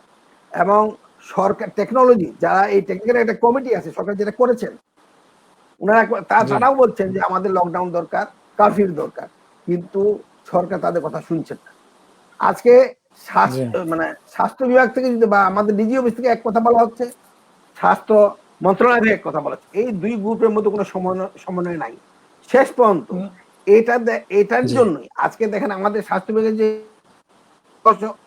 এটার জন্য আমাদের হাইকোর্ট পর্যন্ত বলছে যে আপনাদের কতগুলা কিট, কত কার কার পরীক্ষা করা হচ্ছে, এটা জানতে চাইছে হাইকোর্ট, রিট করা হয়েছে। আমাদের দুর্ভাগ্য জি আমরা 3 মাস 4 মাস সময় পাওয়ার পরেও আজকে আমাদের বলতে হয় যে আমাদের কিটস নাই, আমাদের কিটের অভাব। কেন অভাব? যারা কিট সাপ্লাই দিতেন তাদের টাকা পায় নাই, ওনারা বলছে আমরা টাকা পাইনি, আমরা কিট সাপ্লাই দিব না। এইটা হলো কথা। 3 দিন আগে ছিল মাত্র এই বাংলাদেশে 30,000 কিট, যেটা 2 দিনে শেষ হওয়ার কথা। এখন ডিজি সাহেব বলছেন যে জি কিটস আসছে, এটা আসছে কতটুকু সত্য আমি জানি না। তবে একটা ডিজি অফিস থেকে একটা দেওয়া হয় যে রিপোর্টটা, যে ব্রিফিংটা বা প্রতিদিন দেওয়া হচ্ছে জি যে ওই 3 থেকে 4,000-এর মধ্যে আক্রান্ত, কিন্তু আসল আমাদের যে ওই যে টেস্ট এন্ড টেস্ট আমরা পরীক্ষা করতে পারছি না। কিছু লোক জি আছে সিমটমেটিক, কিছু লোক আছে জি এসিমটমেটিক। আমরা পরীক্ষার রেট যে জি পর্যন্ত না বাড়াবো, আমরা আমরা বলতে পারবো না যে আমরা কতজন আক্রান্ত আছে। তো আমরা যেটা বুঝি বাংলা এবং জি চীন থেকে যারা আসছিলেন, চীনের 10 জন বিশেষজ্ঞ বাংলাদেশে আসছেন, আপনি জানেন হয়তো। এই চীন জি জি থেকে তারা জানেন এই চীন বিশেষজ্ঞরা বলেছেন যে বাংলাদেশের যারা স্বাস্থ্যকর্মী, ডক্টর, জি নার্স বা যারা আছেন টেকনোলজিস্ট, তারা প্রাণ দিয়ে কাজ করছে, মন প্রাণ খুলে কাজ করছে মানুষের জন্য। কিন্তু যেটি দরকার ছিল আমাদের যে সচেতনতা, জনগণকে সচেতন করা, সেটি করতে আমরা ব্যর্থ হয়েছি। তাই আমি মনে করি যে হিসাবে এটা ছড়াচ্ছে এবং মৃত্যুর যে হিসাবে হচ্ছে, এখন আমরা বলছি জি পিকে নাই, আমরা যদি এই মুহূর্তে আমরা যদি এটাকে কন্ট্রোল করতে না পারি, তাহলে আমাদের জন্য মহা বিপদ হতে পারে। জি। ধন্যবাদ, আপনাকে খুব সুন্দর করে বলছেন। আমাদের আমাদের আরেকটা প্রশ্ন ছিল আপনার কাছে যে একজন রোগী বা একজন মানুষ কতক্ষণ তাদের নরমালের চেয়ে নরমাল টাইম কতক্ষণ যে তার প্রস্রাবকে আটকে রাখা যায়, যেটা কিডনিতে এফেক্ট করে না? না, আমরা যারা চিকিৎসক, আমরা করোনা এই যে আমরা সুসজ্জিত যাচ্ছি, আমি আমি আর কি ব্যক্তিগত আমি বলি যে আমি জি যখন রুগী দেখতে যাই বা অপারেশন করতে যাই, আমি জি যে ড্রেসটা পরে যাই সেই ড্রেস পরেই থাকি, এবং 5-6 ঘন্টা আমি বাথরুম ইউজ করি না, কোনো পানিও খাই না। আমরা একজন ইউরোলজিস্ট হিসেবে বলতে চাই আপনাকে যে আমাদের জি নিয়ম হলো 6 থেকে 8 বার পেশাব হয় একটা নর্মাল মানুষের, জি 24 আওয়ার্স 6 থেকে 8 বার। তা আপনি পেশাব না করে এমন ক্ষতি হবে না, আপনি যদি জি কন্ট্রোল করতে পারেন। এটা আবার কন্ট্রোল ক্ষমতা আছে, একাডেমিক এজ আছে, অন্য কোনো বেশি। আছে। জি জি। আপনি আচ্ছা, আমরা পাঁচটা- চলে যাচ্ছি ডক্টর রফিকুল ইসলাম আপনার কাছে প্রশ্ন করেছেন মাহিন হাসান শাওন। তার আগে আমি একটু দর্শকদের উদ্দেশ্যে বলতে চাচ্ছি, আমরা কিন্তু অনেকেই একই ধরনের প্রশ্ন অনেকবার করছেন, যার কারণে আমরা আশা করি একবার আনসার দিলেই আপনারা ওই প্রশ্নটার উত্তর পেয়ে যাচ্ছেন। সেজন্য আমরা সবার প্রশ্ন রিপিট প্রশ্নটা নিচ্ছি না বা নিতে পারতেছি না, কারণ এখানে অনেকেই প্রশ্ন করতেছেন যেগুলো আমরা যদি একই প্রশ্ন হয় আমরা একবারেই উত্তর দেওয়ার চেষ্টা করব। মাহিন হাসান শাওন, ডক্টর রফিকুল ইসলাম আপনার কাছে প্রশ্ন রেখেছেন। তার প্রশ্নটা হলো, recently a hello, few newspaper and electronics media has reported about corruption.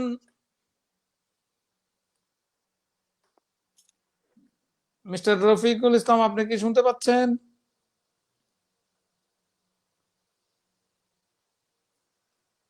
Doctor Rafiqul Islam.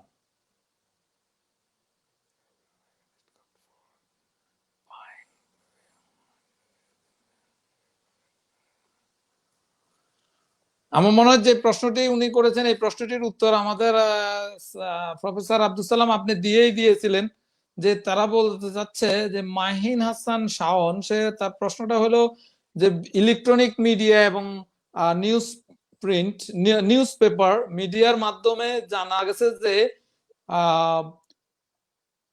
PPE কেনার ক্ষেত্রে অনেক দুর্নীতি হয়েছে। এই বিষয়টা আপনার মতামত কি? এটা কি কতটা সঠিক বা কি, এটা আমাদের দর্শক জানতে চাচ্ছেন। আমাদের রফিকুল ইসলাম সাহেব আমাদের থেকে বিচ্ছিন্ন আছেন, আমি মনে করি হয়তো 10 সেকেন্ড বা অল্পক্ষণের মধ্যে উনি আবার যুক্ত হবেন। তা আপনি যদি একটু কাইন্ডলি এই বিষয়টা একটু 2 লাইন বলেন। মাহিন হাসান শাওন এই প্রশ্নটি করেছে। না, দুর্নীতি যেটা প্রশ্ন উঠছে আজকে, এটা নিয়ে তো বাংলাদেশের স্বাস্থ্য মন্ত্রণালয় বা ডিজিপি এটা নিয়ে তো তোলপাড়, এবং জি আপনি জানেন যে এটার কারণে আমাদের আগের, যাই হোক আর যে কারণেই হোক, আমাদের আগের স্বাস্থ্য সচিব এবং অনেককে সাসপেন্ড করা হয়েছে। এবং জি দুর্নীতি হয়েছে কিনা বা দুর্নীতি যে হয়েছে সেই জন্য আমাদের হাইকোর্ট আমাদের জি হাইকোর্ট থেকে মানে তদন্ত করার নির্দেশ দিয়েছেন। তো এই যে আমাদের, জি আমি যদ্দূর জানি তিনটা, আমার জানা মতে 3টা প্রতিষ্ঠানকে দিয়েছে। তো এ থেকে আমরা বুঝি, এবং আমার তার একটা চাক্ষুষ প্রমাণ যে আমাদের যে জি মাস্ক সাপ্লাই দিয়েছিল, সেই জি মাস্কটি ওই তো বললাম যে N95 এর প্যাকেটে একটা দেশীয় মাস্ক ঢুকাই দিয়ে বলা হয়েছিল এটি N95, এবং পিপি যেগুলো দেওয়া হয়েছিল সেগুলো নিম্ন মানের, যে গ্লাভস গুলো সাপ্লাই করা হয়েছিল সেগুলো নিম্ন মানের। এখানে যে আমি আমি বিনয়ের সহিত আপনার সাথে আরেকটু সম্পূরক প্রশ্ন যোগ করতে চাচ্ছি স্যার। সেটা হলো, এই বিষয়টিকে সরকার কিন্তু অস্বীকার করেছে, এবং সরকার এবং আমরা যেটা পত্রিকার মাধ্যমে বা নিউজ পেপারের মাধ্যমে জানতে বা ইলেকট্রনিক মিডিয়া বা সামাজিক মিডিয়ার মাধ্যমে জানতে পেরেছি যে এটা কোনো আত্মীয় বা সরকারের যে রিপ্রেজেন্টেটিভ, যা মুখপাত্র বা যার দায়িত্বে এটা কন্ট্রাক্ট দেওয়া হয়েছে, সেটা কোনো মন্ত্রী মহোদয় বা সরকারের ঊর্ধ্বতন কর্মকর্তার কোনো আত্মীয়কে কন্ট্রাক্ট দেওয়ার কারণে এই ধরনের দুর্নীতি হয়েছে বলে শোনা যায়। আসলে বিষয়টা কি একটু ব্যাখ্যা করেন যদি। না, এটা দুর্নীতি মানে আমাদের যারা সরকারি তাদের আত্মীয় কিনা আমি জানি না, তবে দুর্নীতি হয়েছে একটু বলা যায়। এবং এটার জন্য আমাদের আমাদের যে আপনাকে বললাম যে এটার জন্য অনেকে সাসপেন্ড হয়েছেন, এটা এক্সপ্লানেশন চেয়েছেন, এটা হয়তো পরীক্ষা নিরীক্ষার পর হয়তো হবে। কিন্তু আমরা স্পষ্ট একটু বুঝি যে আমাদের পিপি সাপ্লাই দিতে এবং মাস্ক সাপ্লাই দিতে এখানে প্রতারণা করা হয়েছে। এখানে কোনো লিডারশিপ ছিল না। আসলে আমাদের এই জিনিসগুলো যখন তৈরি করা হয় বা যার অর্ডার দেয়, আমাদের কোনো লিডারশিপ ছিল না। আমাদের ডিজি অফিস এবং মন্ত্রণালয়ের মধ্যে কোনো সমন্বয় ছিল না। এই সমন্বয়হীনতার জন্য কিছু লোক তো যুগে যুগেই আছে, তারা দুর্নীতিতে জড়িত থাকে। এই দুর্নীতিটা হয়েছে, আমি কনফার্ম করে আপনাকে বলবো না যে হয়েছে, কিন্তু আমরাও শুনেছি ইলেকট্রিক মাধ্যমে বা জনগণের মাধ্যমে যেভাবে হোক, পত্রিকার মাধ্যমে, যে এখানে অনেক দুর্নীতি। স্যার, আপনার অনেক গুরুত্বপূর্ণ সময় আমাদেরকে দিচ্ছেন, আমরা অনেক কৃতজ্ঞ আপনার কাছে। আমাদের দর্শকরা আপনার কাছে অনেকগুলো প্রশ্ন, আমরা করোনার বাইরেও কিছু 2-4টা প্রশ্ন আপনার কাছে জানতে চাচ্ছি, যেহেতু আমরা একটা সুযোগ পেয়েছি আপনাকে, এইভাবে আসলে আপনাকে পাওয়া খুব কঠিন আমি জানি। 3 মাস অপেক্ষা করতে হয় আপনার একটা অ্যাপয়েন্টমেন্ট পাওয়ার জন্য। না তো না আমরা না উই আর ভেরি লাকি। তো আমরা ভেরি লাকি যে আপনাকে পেয়েছি। আমি এই সুযোগে আপনার কাছে জানতে চাচ্ছি, এখন করোনা পিরিয়ডে অনেক লোক হয়তো নিজেরা ভয়ে অথবা কোনো স্কোপও নাই যে হসপিটালে যাওয়া। তারা কিডনির ডায়ালাইসিস করা লাগে। দেখা যায় যে সপ্তাহে ১ বার বা সপ্তাহে ২ বার তাদের ডায়ালাইসিস করা দরকার। কিন্তু তারা যেতে পারছে না। এই অবস্থায় এই অবস্থায় তারা আসলে কি করলে তারা কিছুটা মানে ভালো থাকতে পারবে বলে আপনি মনে করেন স্যার? না ডায়ালাইসিস, এখন কথা হলো কি ডায়ালাইসিস ক্রিয়েটিন কত আছে? জি, হ্যালো, শুনতে পাচ্ছেন? জি, জি আমি শুনতে পাচ্ছি। ডায়ালাইসিস হলো এখন, ডায়ালাইসিস মিনস আপনার কিডনি কাজ করছে না, আপনি ডায়ালাইসিসের মধ্যে কিডনির কাজটা করে দিচ্ছেন। জি। এখন কারো, অনেকগুলো লোক আমার কাছে এটা জানতে চাইছিল হ্যাঁ, যে তারা আপনাকে তো ডায়ালাইসিস, হসপিটালে যাইতে পারছে না। জি, ডায়ালাইসিস আপনার যে সমস্ত রোগী তাদের ডায়ালাইসিস করতে হবে এবং হাসপাতালে যেতে হবে তাদেরকে। জি, আপনি সপ্তাহে ২ বার নেন সেটা নয়, ১ বার নেন, কিন্তু নিতে হবে। তা না হলে আপনার ক্রিয়েটিনিন যদি বেড়ে যায়, অন্যান্য জিনিসও বেড়ে যায় শরীরের মধ্যে, যেমন ইলেকট্রোলাইট ইমব্যালেন্স হয়, ক্রিয়েটিন বেড়ে যায়, রোগী খাইতে পারে না, বমি করে, এই রোগীর দিন দিন ক্ষতি হয় আর অন্যান্য সিস্টেমকে এফেক্ট করে। এতে ডায়ালাইসিস যে সমস্ত রোগী আছেন তাদেরকে অবশ্যই ডায়ালাইসিস নিতে, এখানে কোনো দেরি করা যাবে না, করলেও ২-১ দিন, বেশি করা যাবে না, এতে রোগীর ক্ষতি হবে। এখন আপনাকে যতই বিপদে থাকেন না কেন ডায়ালিসিস করতে হবে। আমাদের যারা চিকিৎসক আমাদেরকেও করতে হবে। অনেক এটা নিয়ে কমপ্লেন আছে আমাদের অনেক হাসপাতালে যে ডায়ালিসিস করতে গেলে অনেকে চায় যে কোভিড টেস্টটা, কিন্তু একটা মানুষকে বাঁচানোর জন্য এটা আমরা ভর্তি করে ডায়ালিসিস করতে পারি, এটা করতে হবে আমাদের। এখন জি, বলেন। না ডায়ালাইসিস করার জন্য তারা যদি হসপিটালে যায়, সেখানে তারা যদি বোনাস হিসাবে যদি করোনা আক্রান্ত হয়ে যায়, এই জন্য অনেকেই এই রিস্কটা নিতে চাচ্ছে না। তো এই পরিস্থিতিতে তারা কি ওষুধ খেলেই চলবে, না ঘরে কিভাবে তারা নিজেদেরকে হেল্প করতে পারবে বলে আপনি মনে করেন? না না, যদি এখন একটু এখন আমরা ডায়ালিসিস কাদের করি কবির ভাই? যাদের ক্রিয়েটিনিন ক্রিয়েটিনিন প্রবলেম, হাই থাকে। এখন যদি ক্রিয়েটিনিন হাই, ক্রিয়েটিনিন এটা ৫ বা ৬ এর নিচে থাকে, হয়তো তাকে কোনো মতো চালানো যেতে পারে। কিন্তু একটা রোগীর ক্রিয়েটিন যদি ১৫, ১৭, ১৮, ২০ থাকে, তাকে আপনি উইদাউট ডায়ালিসিস কিভাবে রাখবেন? রাখা সম্ভব নয়। কোনোভাবে কোনো পথে না, যে কোনোভাবে এনিওয়ে দে শুড হ্যাঁ, ডু দ্য এটা করতে ডায়ালাইসিস। হবে। এবং আপনি এটা বলছেন যে করোনা ভাইরাস আক্রান্ত হতে পারে, এটার জন্য আমাদের প্রোটেকশন নিতে হবে, রোগীকেও প্রোটেকশন নিতে হবে, ডাক্তারকেও নিতে হবে। জি, ওকে। আমাদের সাথে এর মধ্যে যুক্ত হয়ে গেছেন ইনশাআল্লাহ ডক্টর রফিকুল ইসলাম। ডক্টর রফিকুল ইসলাম, আপনি আমাদেরকে শুনতে পাচ্ছেন? ডক্টর রফিকুল ইসলাম, আপনি কি শুনতে পাচ্ছেন জি, আমাকে? জি, শুনতে পাচ্ছি কবির সাহেব, আপনার শুনতে পাচ্ছি। আপনার কাছে আরেকটা প্রশ্ন ছিল। আহ জি, শুনতে পাচ্ছি। প্রশ্নটি করেছিল Rakibul Hasan. Actually, what is the treatment plan for the COVID patient? আমাদের যে ট্রিটমেন্ট প্ল্যানটা আসলে যদি একটু বলেন যে কিভাবে ট্রিটমেন্ট প্ল্যান হচ্ছে বা কিভাবে শর্টলি ট্রিটমেন্ট প্ল্যান করা যায় রোগীদের জন্য, একটু যদি ব্যাখ্যা করেন। রকিবুল হাসান নামে এক ভদ্রলোক প্রশ্ন করেছেন। আচ্ছা, আমি আমি আমি প্রথমেই বলেছিলাম যে প্রায় মোর দেন 80-82% পেশেন্ট এই কোভিড রোগে আক্রান্ত হন, তারা এমনি ভালো হয়ে যান। সামান্য সিমটোমেটিক কোনো ট্রিটমেন্ট নিলে বা এসে করলে তাতে তারা সুস্থ হয়ে ওঠেন। সুতরাং যারা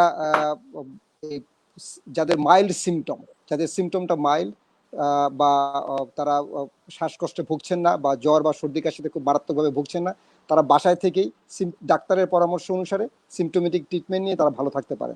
কিন্তু যাদের সর্দি কাশি বেড়ে যাচ্ছে বা যাদের কোমরবিড ডিজিজ আছে, যেমন ধরেন যে ডায়াবেটিক্স, হাইপারটেনশন, অথবা তাদের কোনো ম্যালিগনেন্ট ডিজিজ আছে, অথবা ওল্ড এজের যারা আছেন, অথবা ওবেসিটি যারা পেশেন্ট, যারা অনেক বেশি, যাদের বেজাল মেটাবলিক রেট অনেক হাই, তাদের ক্ষেত্রে অবশ্যই হসপিটালাইজড হওয়াটা বেটার।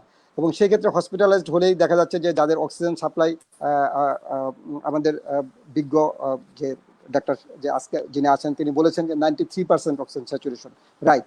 যদি পালস অক্সিমিটার আপনার বাসায় থাকে, তাতে যদি দেখতে পাচ্ছেন যে 93% অক্সিজেন স্যাচুরেশনের নিচে নেমে যাচ্ছে, তাহলে তাকেও আপনাকে হসপিটালাইজড হওয়াটা বেটার। এবং আমি আরেকটা জিনিস আপনার মাধ্যমে জানাতে চাই যে শুধু পালস জি। অক্সিমিটারে আমরা স্যাচুরেশন যেটা দেখি 93%, শুধু সেটাই নয়, জি। আমরা এটা বলে থাকি যে অ্যাডভাইস করি যে আপনি 5 মিনিট হাঁটবেন, সেটা জোরে হাঁটা, স্লো হাঁটা না, অথবা দৌড় দিয়ে না। তাতে যদি অক্সিজেন স্যাচুরেশন প্রায় 3 নিচে, যেমন আপনার 97 আছে, যদি এটা 3 নিচে পড়ে যায়, যেমন 94 এর নিচে পড়ে গেল, 93 বা 92 হয়ে গেল, তাহলে আপনাকে জি। অবশ্যই ডাক্তারের পরামর্শে হসপিটালাইজড হতে হবে এবং হাই ফ্লো অক্সিজেন নিতে হবে। এবং সাধারণত দেখা যায় যে হসপিটালাইজড হওয়ার পরে আমাদের ভাগ হয় যে আপনি কি কোভিড ডায়াগনোসড রুগী আর কোভিড ডায়াগনোস নন, এখনো আপনার কোভিডটি ডায়াগনোসিস হয়নি, টেস্টের মাধ্যমে রেজাল্ট আসেনি, তখন তাকে আইসোলেশন করা হয়, অথবা আইসোলেশন বেডে রেখে ট্রিটমেন্ট করা হয়, অথবা সরাসরি কোভিড ডেডিকেটেড যে হসপিটাল আছে সেখানে তাকে ভর্তি করানো হয়। তো কোভিড ডেডিকেটেড হসপিটালে ভর্তি করে তাকে সিমটোমেটিক ট্রিটমেন্ট দেওয়া হয়, তাকে অক্সিজেন সাপ্লাই দেওয়া হয়, এবং যদি সেকেন্ডারি কোনো ইনফেকশন যেটা না হয় সেই জন্য তাকে সেকেন্ডারি ইনফেকশন প্রিভেন্টের জন্য একটি অ্যান্টিবায়োটিকও প্রয়োগ করা হয়। এবং এখন আমাদের দেশে যেটা আমরা প্রয়োগ করি সেটা হলো যে অ্যান্টিকোয়াগুলেন্ট থেরাপি, যেটা আমরা বলি অ্যান্টিকোয়াগুলেন্ট থেরাপি, যেমন ইনজেকশনের মাধ্যমে সেটা আমরা দেওয়া হয়, অথবা ওরাল থেরাপি আছে সেটাকে দেওয়া যেতে পারে। এবং জি। আমরা এই ইভেন যেটা আমরা ইউজ করি যদি জটিল রোগীর ক্ষেত্রে, সেটা আমরা প্রিভিয়াসলি অনেক সময় আমরা হাইড্রোক্সিক্লোরোকুইন ইউজ করেছিলাম, কিন্তু সেটা অনেক জটিলতার কারণে ওয়ার্ল্ড হেলথ অর্গানাইজেশনেরও সেটা একটু অনীহা প্রকাশ করেছেন, যার কারণে আমরা সেখান থেকে কিছুটা সরে এসেছি, এবং আমরা মিথাইল প্রেডনিসোলোন আমরা যেটা ইউজ করি, যে স্টেরয়েড, জি। যেটা জি। ইংল্যান্ডে দাবি করা হয়েছে, সেটা আমরা মিথাইল প্রেডনিসোলোন আমরা অনেকদিন যাবত ইউজ করি এখানে, মিথাইল প্রেডনিসোলোন আমরা ইউজ করে থাকি, অথবা অ্যান্টিভাইরাল কোনো থেরাপিও মাঝে মাঝে আমরা ইউজ করি। ধন্যবাদ আপনাকে।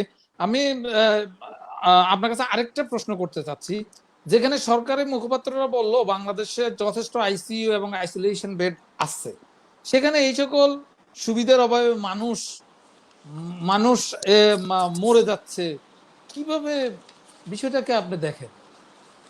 এটা তো আমাদের জন্য ভেরি স্যাড। অ্যাকচুয়ালি আপনি কারেক্ট যে বাংলাদেশ সরকার যে বিভিন্ন সময়ে যে আইসোলেশন বেডের কথা বলেছে, তাতে দেখা যাচ্ছে যে তারা ডিক্লারেশন করেছে যে 379টি বাংলাদেশে 379টি আইসোলেশন বেড আছে। এটা রিসেন্টলি এই গত 27 তারিখে ডিক্লারেশন, জি। এবং তার মধ্যে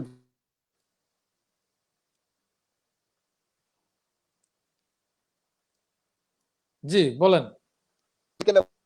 বলা হচ্ছে প্রস্তাবিত 48টি আইসিইউ বেড আছে। কিন্তু প্রকৃতভাবে ঢাকা মেডিকেল কলেজে খোঁজ নিয়ে জানা যাচ্ছে যে বিভিন্ন সংবাদ পত্রিকার মাধ্যমে আসছে, সংবাদ মাধ্যমে আসছে যে 14টি বেড ওইখানে বর্তমানে এই কোভিড রোগীদের জন্য 14টি বেড আছে, 10টি প্রস্তাবিত বেড, তার যদি সেই 10টি আসছে তাহলে হয় 24টি, তার মানে ঢাকা মেডিকেলের গভর্নমেন্টের যে হিসাব 48টি তার অর্ধেকের সমান। কুর্মিটোলাতে তারা বলেছেন যে 27টির মতো তাদের আইসিইউ বেড আছে, কিন্তু তাকে দেখা যাচ্ছে যে 10টির মতো আইসিইউ বেড কুর্মিটোল হসপিটাল আছে, মুগদা সরকারি হসপিটালে 10টি আইসিইউ বেড আছে, এবং কুয়েত মন্ত্রী হসপিটালে আছেন 10টি, এবং 16টি প্রস্তুতির পথে। এবং মহানগর জেনারেল হসপিটাল যেখানে কোভিডের ট্রিটমেন্ট আইসোলেশন বেড থেকে কোভিডের ট্রিটমেন্ট, তাতে কোনো আইসিইউ বেড নেই। এবং বসুন্ধরা কমপ্লেক্স যেখানে তারা তাদের আইসোলেশন বেড করেছেন, সেই বসুন্ধরা কমপ্লেক্সে কিন্তু আপনার কোনো ধরনের আইসিইউর এই ধরনের কোনো ব্যবস্থা নেই। এবং বিশেষ করে Sheikh Russel gastro liver hospital, যেখানে একসময় প্রশ্ন উঠেছিল যে এটা ভিআইপিদের জন্য তৈরি করা হয়েছে, সেখানেও তারা বলেছেন যে 16টি, কিন্তু সেখানেও দেখা যাচ্ছে তাদের 14টির মতো আইসিইউ বেড আছে। সুতরাং এই হিসাবে, এবং মজার একটি ব্যাপার হলো বাংলাদেশের যে 64 ডিস্ট্রিক্ট আছে, 64টি জেলা, সেই 64টি জেলার ভিতরে মাত্র 47টি জেলাতেই কোনো আইসিইউ বেড। সুতরাং এতে দেখেই আমাদেরকে ট্রিটমেন্ট করা হচ্ছে। তবে আমরা তারপর আমরা বলি যে সব পেশেন্টের জন্য যে আইসিইউ বেড দরকার হচ্ছে তা না। যেমন আমরা হাই ফ্লো নেজাল ক্যানুলার কথা বলছি, হাই ফ্লো নেজাল ক্যানুলা, কিন্তু দেখেন high flow nasal cannula Dhaka মেডিকেলের মধ্যে একটি যে বিদ্যাপীঠ, যেখানে বলা হয় যে ঢাকা মেডিকেল কলেজ সেই মানে কতদিন থেকে ঢাকা মেডিকেল কলেজের প্রতিষ্ঠা, সেই ঢাকা মেডিকেল কলেজে হাই ফ্লো নেজাল ক্যানুলা এখন পর্যন্ত আনতে পারেনি। তারা চেষ্টা করছে হাই ফ্লো নেজাল ক্যানুলা আনার জন্য। তো সুতরাং এই ক্ষেত্রে বোঝা যাচ্ছে যে আপনার যে সরকারি এবং বেসরকারি প্রতিষ্ঠান মিলে যে আইসিইউর ব্যবস্থা আছে সেটা আমাদের দেশে পর্যাপ্ত নয়। তারপরও যে আমাদেরকে চিকিৎসার জন্য তো ব্যবস্থা করতেই হবে। অবশ্যই আমাদের ডাক্তাররা সেই জন্য সার্বক্ষণিক চেষ্টা করে যাচ্ছেন মানুষের দূরগড়ে স্বাস্থ্যসেবা পৌঁছে দেওয়ার জন্য।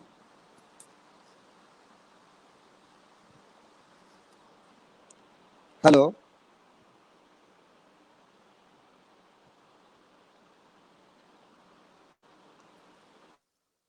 আমি আপনার কাছে আরেকটা প্রশ্ন রাখতে চাচ্ছি যে ওয়ালিউল কবির হৃদয় জনাব ডক্টর রফিকুল ইসলাম, আপনি শুনতে পাচ্ছেন আমাকে? জি জি, না না, কোশ্চেনটি শুনিনি, কোশ্চেনটি প্লিজ বলুন। কোশ্চেন আমি করিনি এখনো। আর কোশ্চেনটি ছিল মিস্টার ওয়ালি উল কবির হৃদয়, সে আপনার কাছে জানতে চাচ্ছে যে everywhere there is the crowded, এই যে গণ মানুষের সব মানুষের মানুষ অনেক মানুষের ভিড়, এই ভিড়ের মধ্যে আসলে কিভাবে সেফ থাকা যায়, কিভাবে সেফটি রাখা যায় নিজেকে করোনা থেকে, কি বলবেন? আচ্ছা, এক্স্যাক্টলি, গণমানুষের যে ভিতরে আছে সেখানে আমাদেরকে ওভার ক্রাউডেড, সুতরাং এখানে আমাদেরকে ওয়ার্ল্ড হেলথ অর্গানাইজেশন যেটা প্রথম থেকে বলে আসছিল যে স্বাস্থ্যবিধি মেনেই চলা। তার মানে স্বাস্থ্যবিধি মেনে চলতে হলে আমাকে প্রথম একটা শর্ত অবলম্বন করতে হবে, যেন 6 ফিট ডিস্টেন্স, একটা মানুষের থেকে আমার যেন ডিস্টেন্সটা মিনিমাম 6 ফিট হয়। এবং ওখানে আমি যদি প্রপার মাস্ক পরি এবং গ্লাভস পরি, যদি গ্লাভস পরে সেই গ্লাভসটা দিয়ে যেন অবশ্যই আমরা যেন হাত মুখ অথবা চোখে যেন আমরা টাচ না করি, এবং প্রপার মাস্কটা যেন আমাদের প্রপার ওয়েতে পরা হয়, তাহলে দেখা যাবে যে কিছুটা হলো আমাদের, যেমন সার্জিক্যাল মাস্ক বলা হয় যে বেশ ভালোই কাজ করে, 94, 98%, 96% পর্যন্ত এটাকে প্রিভেন্ট করতে পারে। সুতরাং সার্জিক্যাল মাস্ক যদি আমরা পরি, অথবা 3 লেয়ারের কটনে যদি, যেটা আমি আগেও বলেছি যে যেহেতু মাস্কের অভাব আছে, সেক্ষেত্রে যদি কাপড় দিয়ে 3 লেয়ারে বানিয়ে যদি মাস্ক পরা হয় এবং স্বাস্থ্যবিধি মেনে আমরা এইভাবে চলতে পারি, তাহলে কিছুটা হলো আমাদের এই জায়গা থেকে রক্ষা পাবে। তবে অবশ্যই যেন বাস বা যেখানে আমরা যাতায়াত করি বা মার্কেট প্লেস, তবে দেখবেন যে বাংলাদেশ সরকার মার্কেট খুলে দিল, মার্কেট সমিতি কিন্তু তাদের মার্কেটগুলোকে এই ঈদের সময় কিন্তু খোলেন নাই। সুতরাং আমরা অবশ্যই মনে করি যে এটা কিন্তু একটা মার্কেট সমিতির অবশ্যই প্রশংসার দাবিদার, যে তারা নিজেরা কিন্তু সেই তাদের কারেজিয়াস ডিসিশন নিয়েছে যে ওই সময় তারা মার্কেটটা খুলেননি। অথচ কিন্তু গভর্নমেন্ট তাদেরকে প্রচুর চাপ দিয়েছিল ওই সময় যে মার্কেট খোলার জন্য, এবং তারা ডিসিশন নিয়েছিল, কিন্তু তারা সেই ডিসিশনে যাননি। সুতরাং এটাও আপনাকে বুঝতে হবে যে মার্কেট প্লেস অ্যাভয়েড করা, ওভার ক্রাউডেড জায়গা অ্যাভয়েড করা, কিংবা বাস গণপরিবহন, সেগুলোতে 6 ফিট ডিস্টেন্স মেনটেন করে চললে মোটামুটি আমাদের একটু এই যাত্রা কিছুটা রক্ষা হবে। আমরা প্রোগ্রামের প্রায় শেষ দিকে, আরো কয়েকটা কোশ্চেন রয়ে গেছে, আমি এই কোশ্চেনটা আনসার চাচ্ছি জনাব প্রফেসর ডক্টর আব্দুল সালাম আপনার কাছে। পেরদোস নাবিল সে কোশ্চেন করেছে, I have a question towards the doctor, is it necessary to eat vitamin tablet for increased immune system?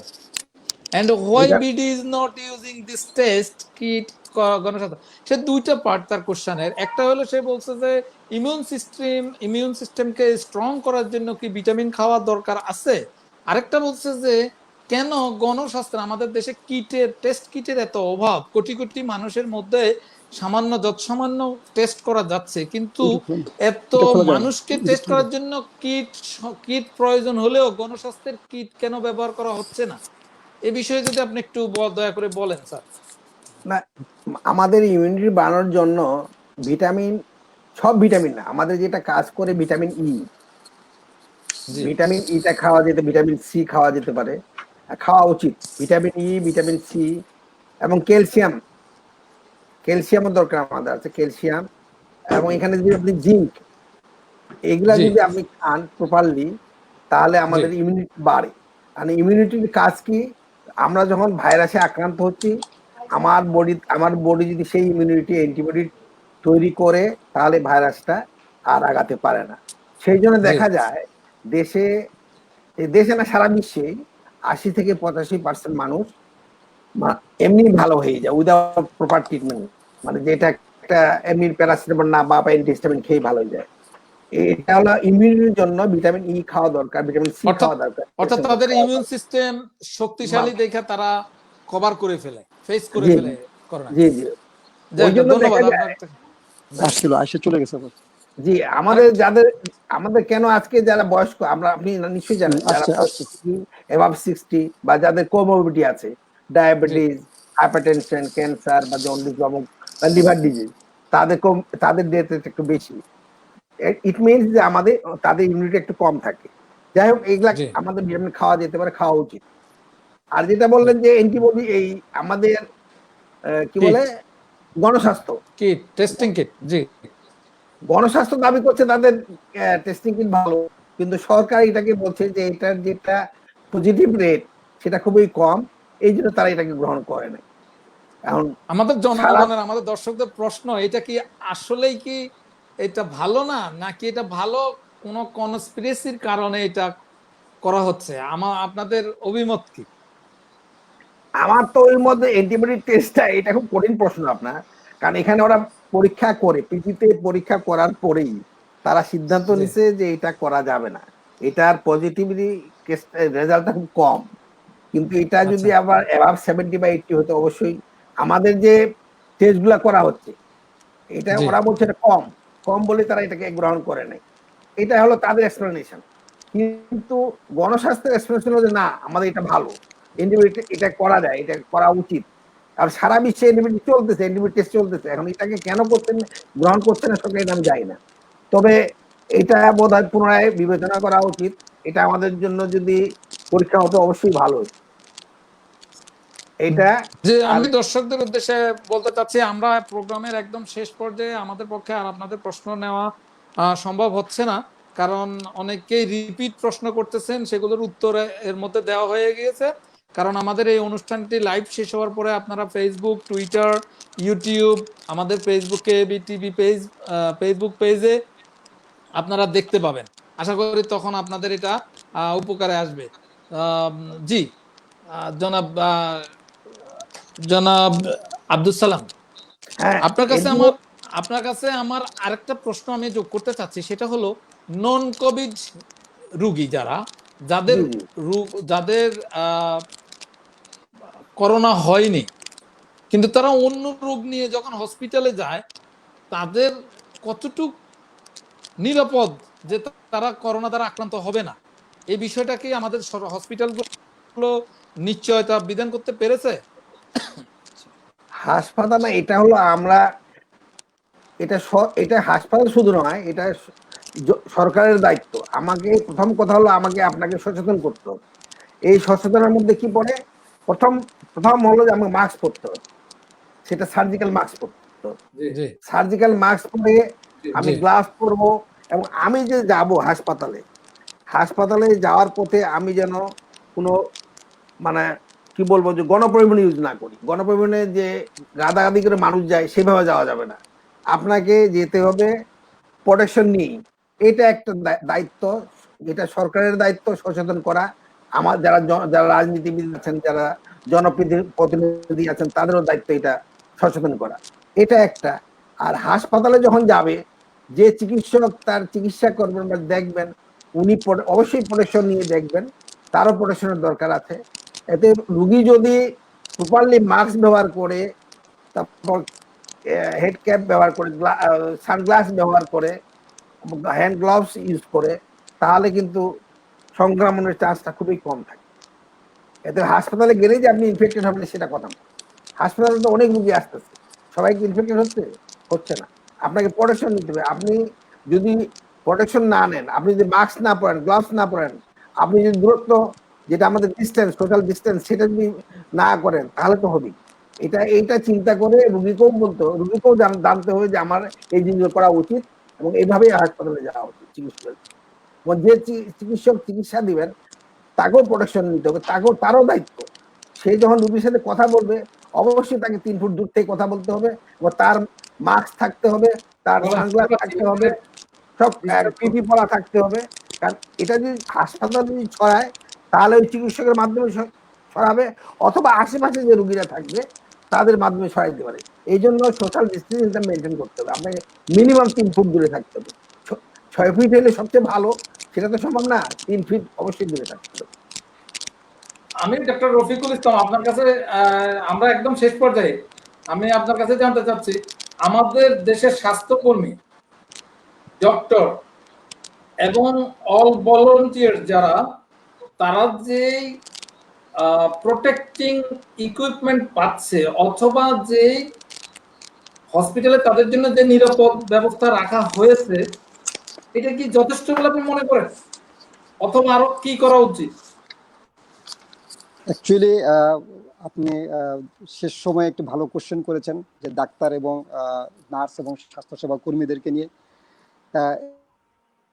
ডাক্তারদের যে মৃত্যুর হার বাংলাদেশে, এটি সেকেন্ড হাইস্ট। প্রথম হলো ইতালি, সেকেন্ড হলো এখন বাংলাদেশ। সুতরাং বাংলাদেশে যে ডাক্তারের সংখ্যা এত কেন মৃত্যু হচ্ছে এবং স্বাস্থ্যকর্মীরা কেন এত বেশি এফেক্টেড হচ্ছে, তার একটি কারণ, সেটাকে আমরা সন্দেহ চোখে দেখেন, সেটা হলো প্রপার পিপিই। কারণ আপনার যে পিপি পরার জন্য যে উপকরণগুলো, যে 5টি উপকরণ আছে, সেটা তার মধ্যে যেমন গাউন, গ্লোভস, মুখের যেটা ফেস শিল্ড, চশমা এবং মাস্ক, সেগুলোকেও ঠিকমতো পরা হচ্ছে কি না হচ্ছে সেটা দেখার জন্য। কারণ হুয়ের মতে, যেটা ওয়ার্ল্ড হেলথ অর্গানাইজেশন বলছেন, যে 10 জন রুগীর মধ্যে একজন রুগী চিকিৎসকের মাধ্যমে কিন্তু সংক্রমিত হতে পারেন।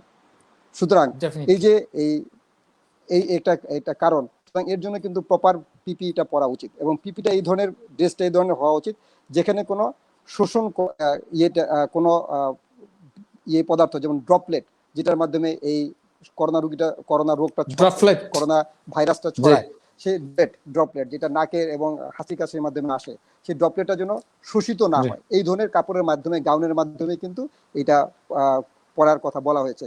এবং আপনার যে ইংল্যান্ডের যে ন্যাশনাল হেলথ সার্ভিস প্রোগ্রাম, তারাও কিন্তু সেই একই কথা বলেছে যে প্রপার পিপিটা পরা উচিত। তা আমরা দেখা যাচ্ছে যে আমাদের যে প্রপার পিপি না থাকার কারণে, এবং ডোনিং এবং ডোফিং, যেটা আমরা বলি যে পিপিটা পরা এবং পিপিটা যে যেটা ত্যাগ করবে, যেটা খুলে ফেলবে, সেটার জন্য প্রপার জায়গা থাকতে হবে। কারণ সেটা যদি প্রপার একই রুমে যদি সেটা করা হয়, তাহলে দেখা যায় যে একজনের মাধ্যমে আরেকজন ডাক্তারও পর্যন্ত ইনফেক্টেড হওয়ার সম্ভাবনা বেশি। সুতরাং একদিকে যেমন তার এন্ট্রেন্স থাকবে, এক্সিট পয়েন্টও কিন্তু আরেকদিকে থাকতে হবে। সেটাই কিন্তু সবগুলো হসপিটালে সেই ধরনের ব্যবস্থা যদি না থাকে, তাহলে কিন্তু আমি বিনয়ের সহিত আরেকটু সম্পূরক প্রশ্ন আপনাকে যোগ করতে চাচ্ছি।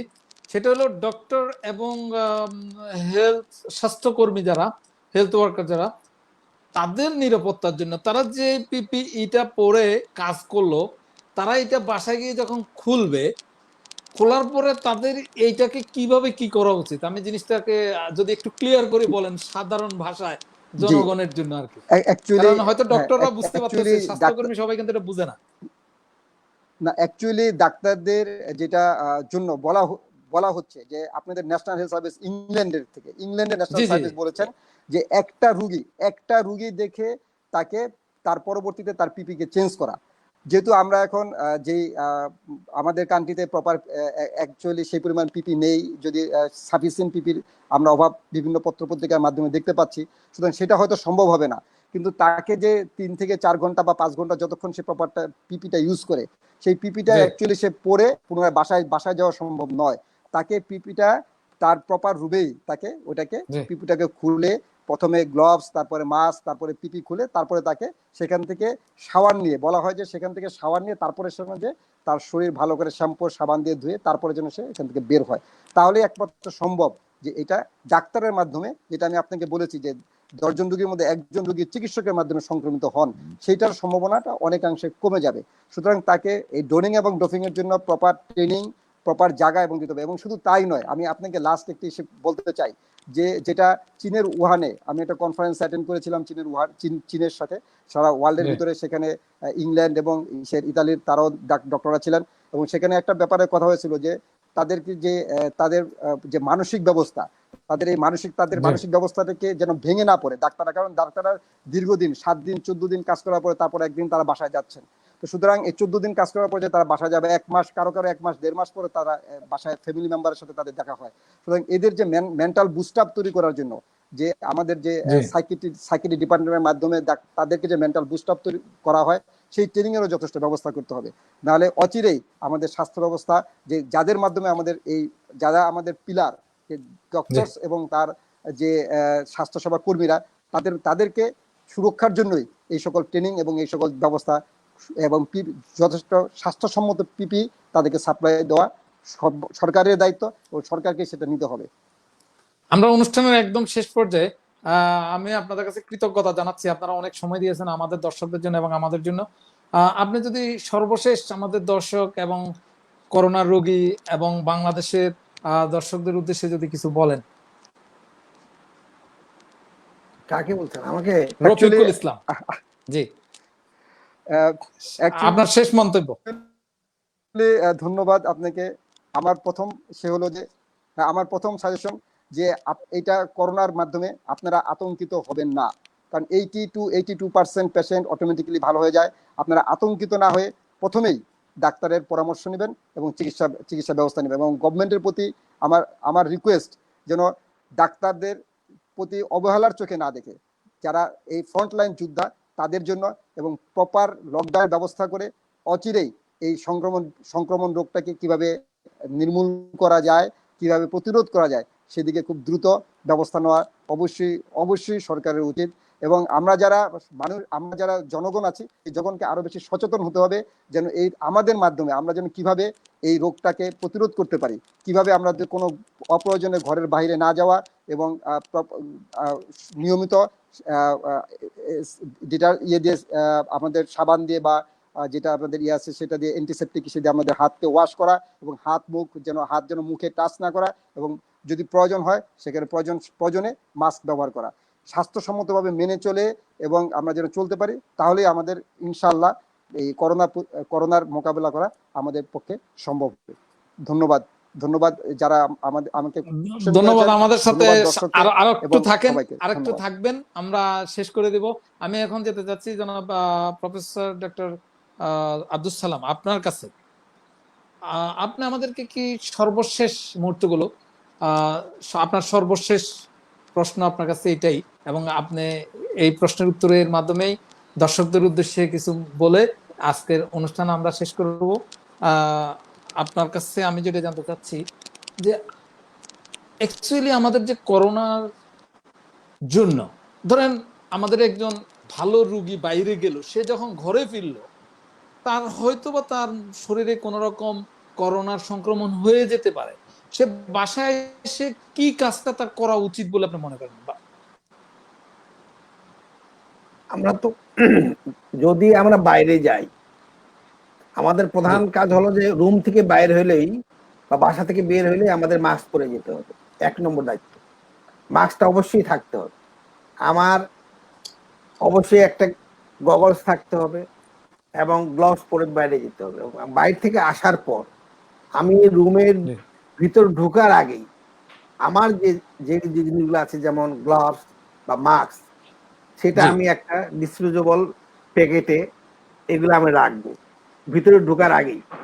এগুলো রাখার পর আমি ভিতরে ঢুকবো। ভিতরে ঢোকার পর আমার বাসায় যারা আছেন, সাধারণত দেখা যায় যে বাসায় ঢোকার সাথে সাথে ছেলে মেয়েরা চলে আসে, এটা তাদের সাথে আমরা কোনো কন্টাক্টে যাব না।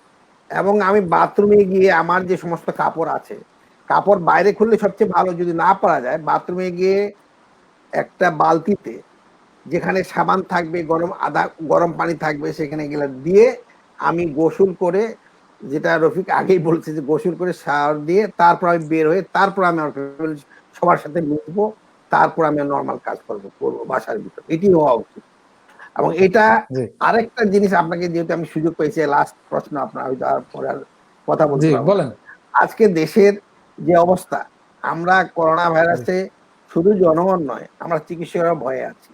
আমাদের চিকিৎসকদের যেভাবে আমরা আক্রান্ত হচ্ছি, এটা যে কারণে হোক না কেন, আমরা আগেই বলছি আমি যে আমাদের যে ড্রেস বা আমাদের যে পিপি বা আমাদের যেগুলা মানে সুরক্ষা যে সামগ্রীগুলা, এগুলার মধ্যে ডিফেক্ট আছে, এগুলা ঠিক করতে হবে, 1 নম্বর কথা।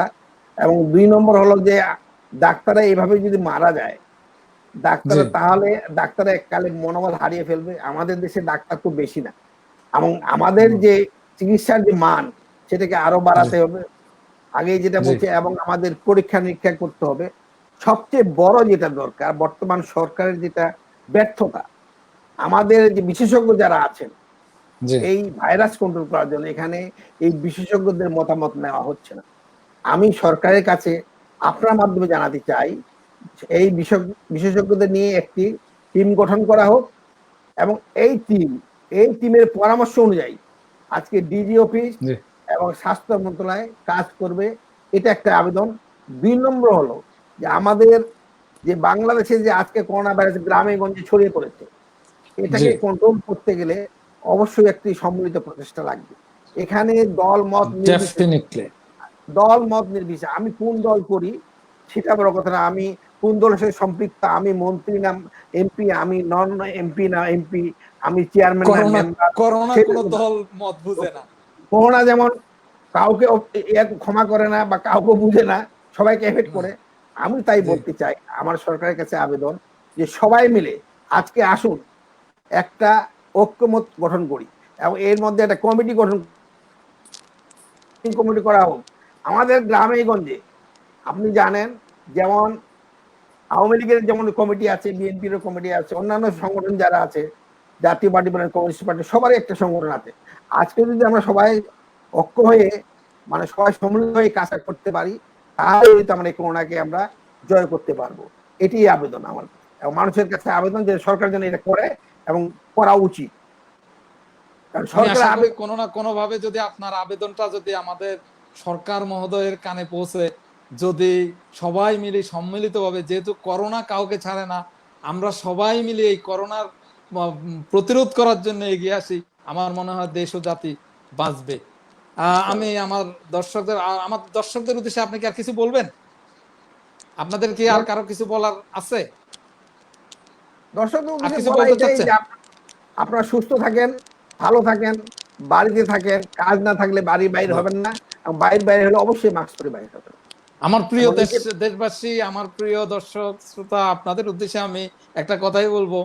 যে কবি বলেছিলেন, সাত কোটি মানুষের বিমুগ্ধ রজননী রেখেছ বাঙালি করে মানুষ করনি। এই কথাটা যাতে এখন এই আধুনিক যুগে আর সত্যি না হয়, আসুন আমরা সবাই মিলে এই করোনা প্রতিরোধে আমাদের জ্ঞানকে কাজে লাগাই, আমাদের সচেতনতাকে কাজে লাগাই। আমরা সবাই সবাইকে বাঁচাই, সবাই আত্মীয় স্বজনকে বাঁচাই, নিজেকে বাঁচাই, এই দেশের মানুষকে বাঁচাই।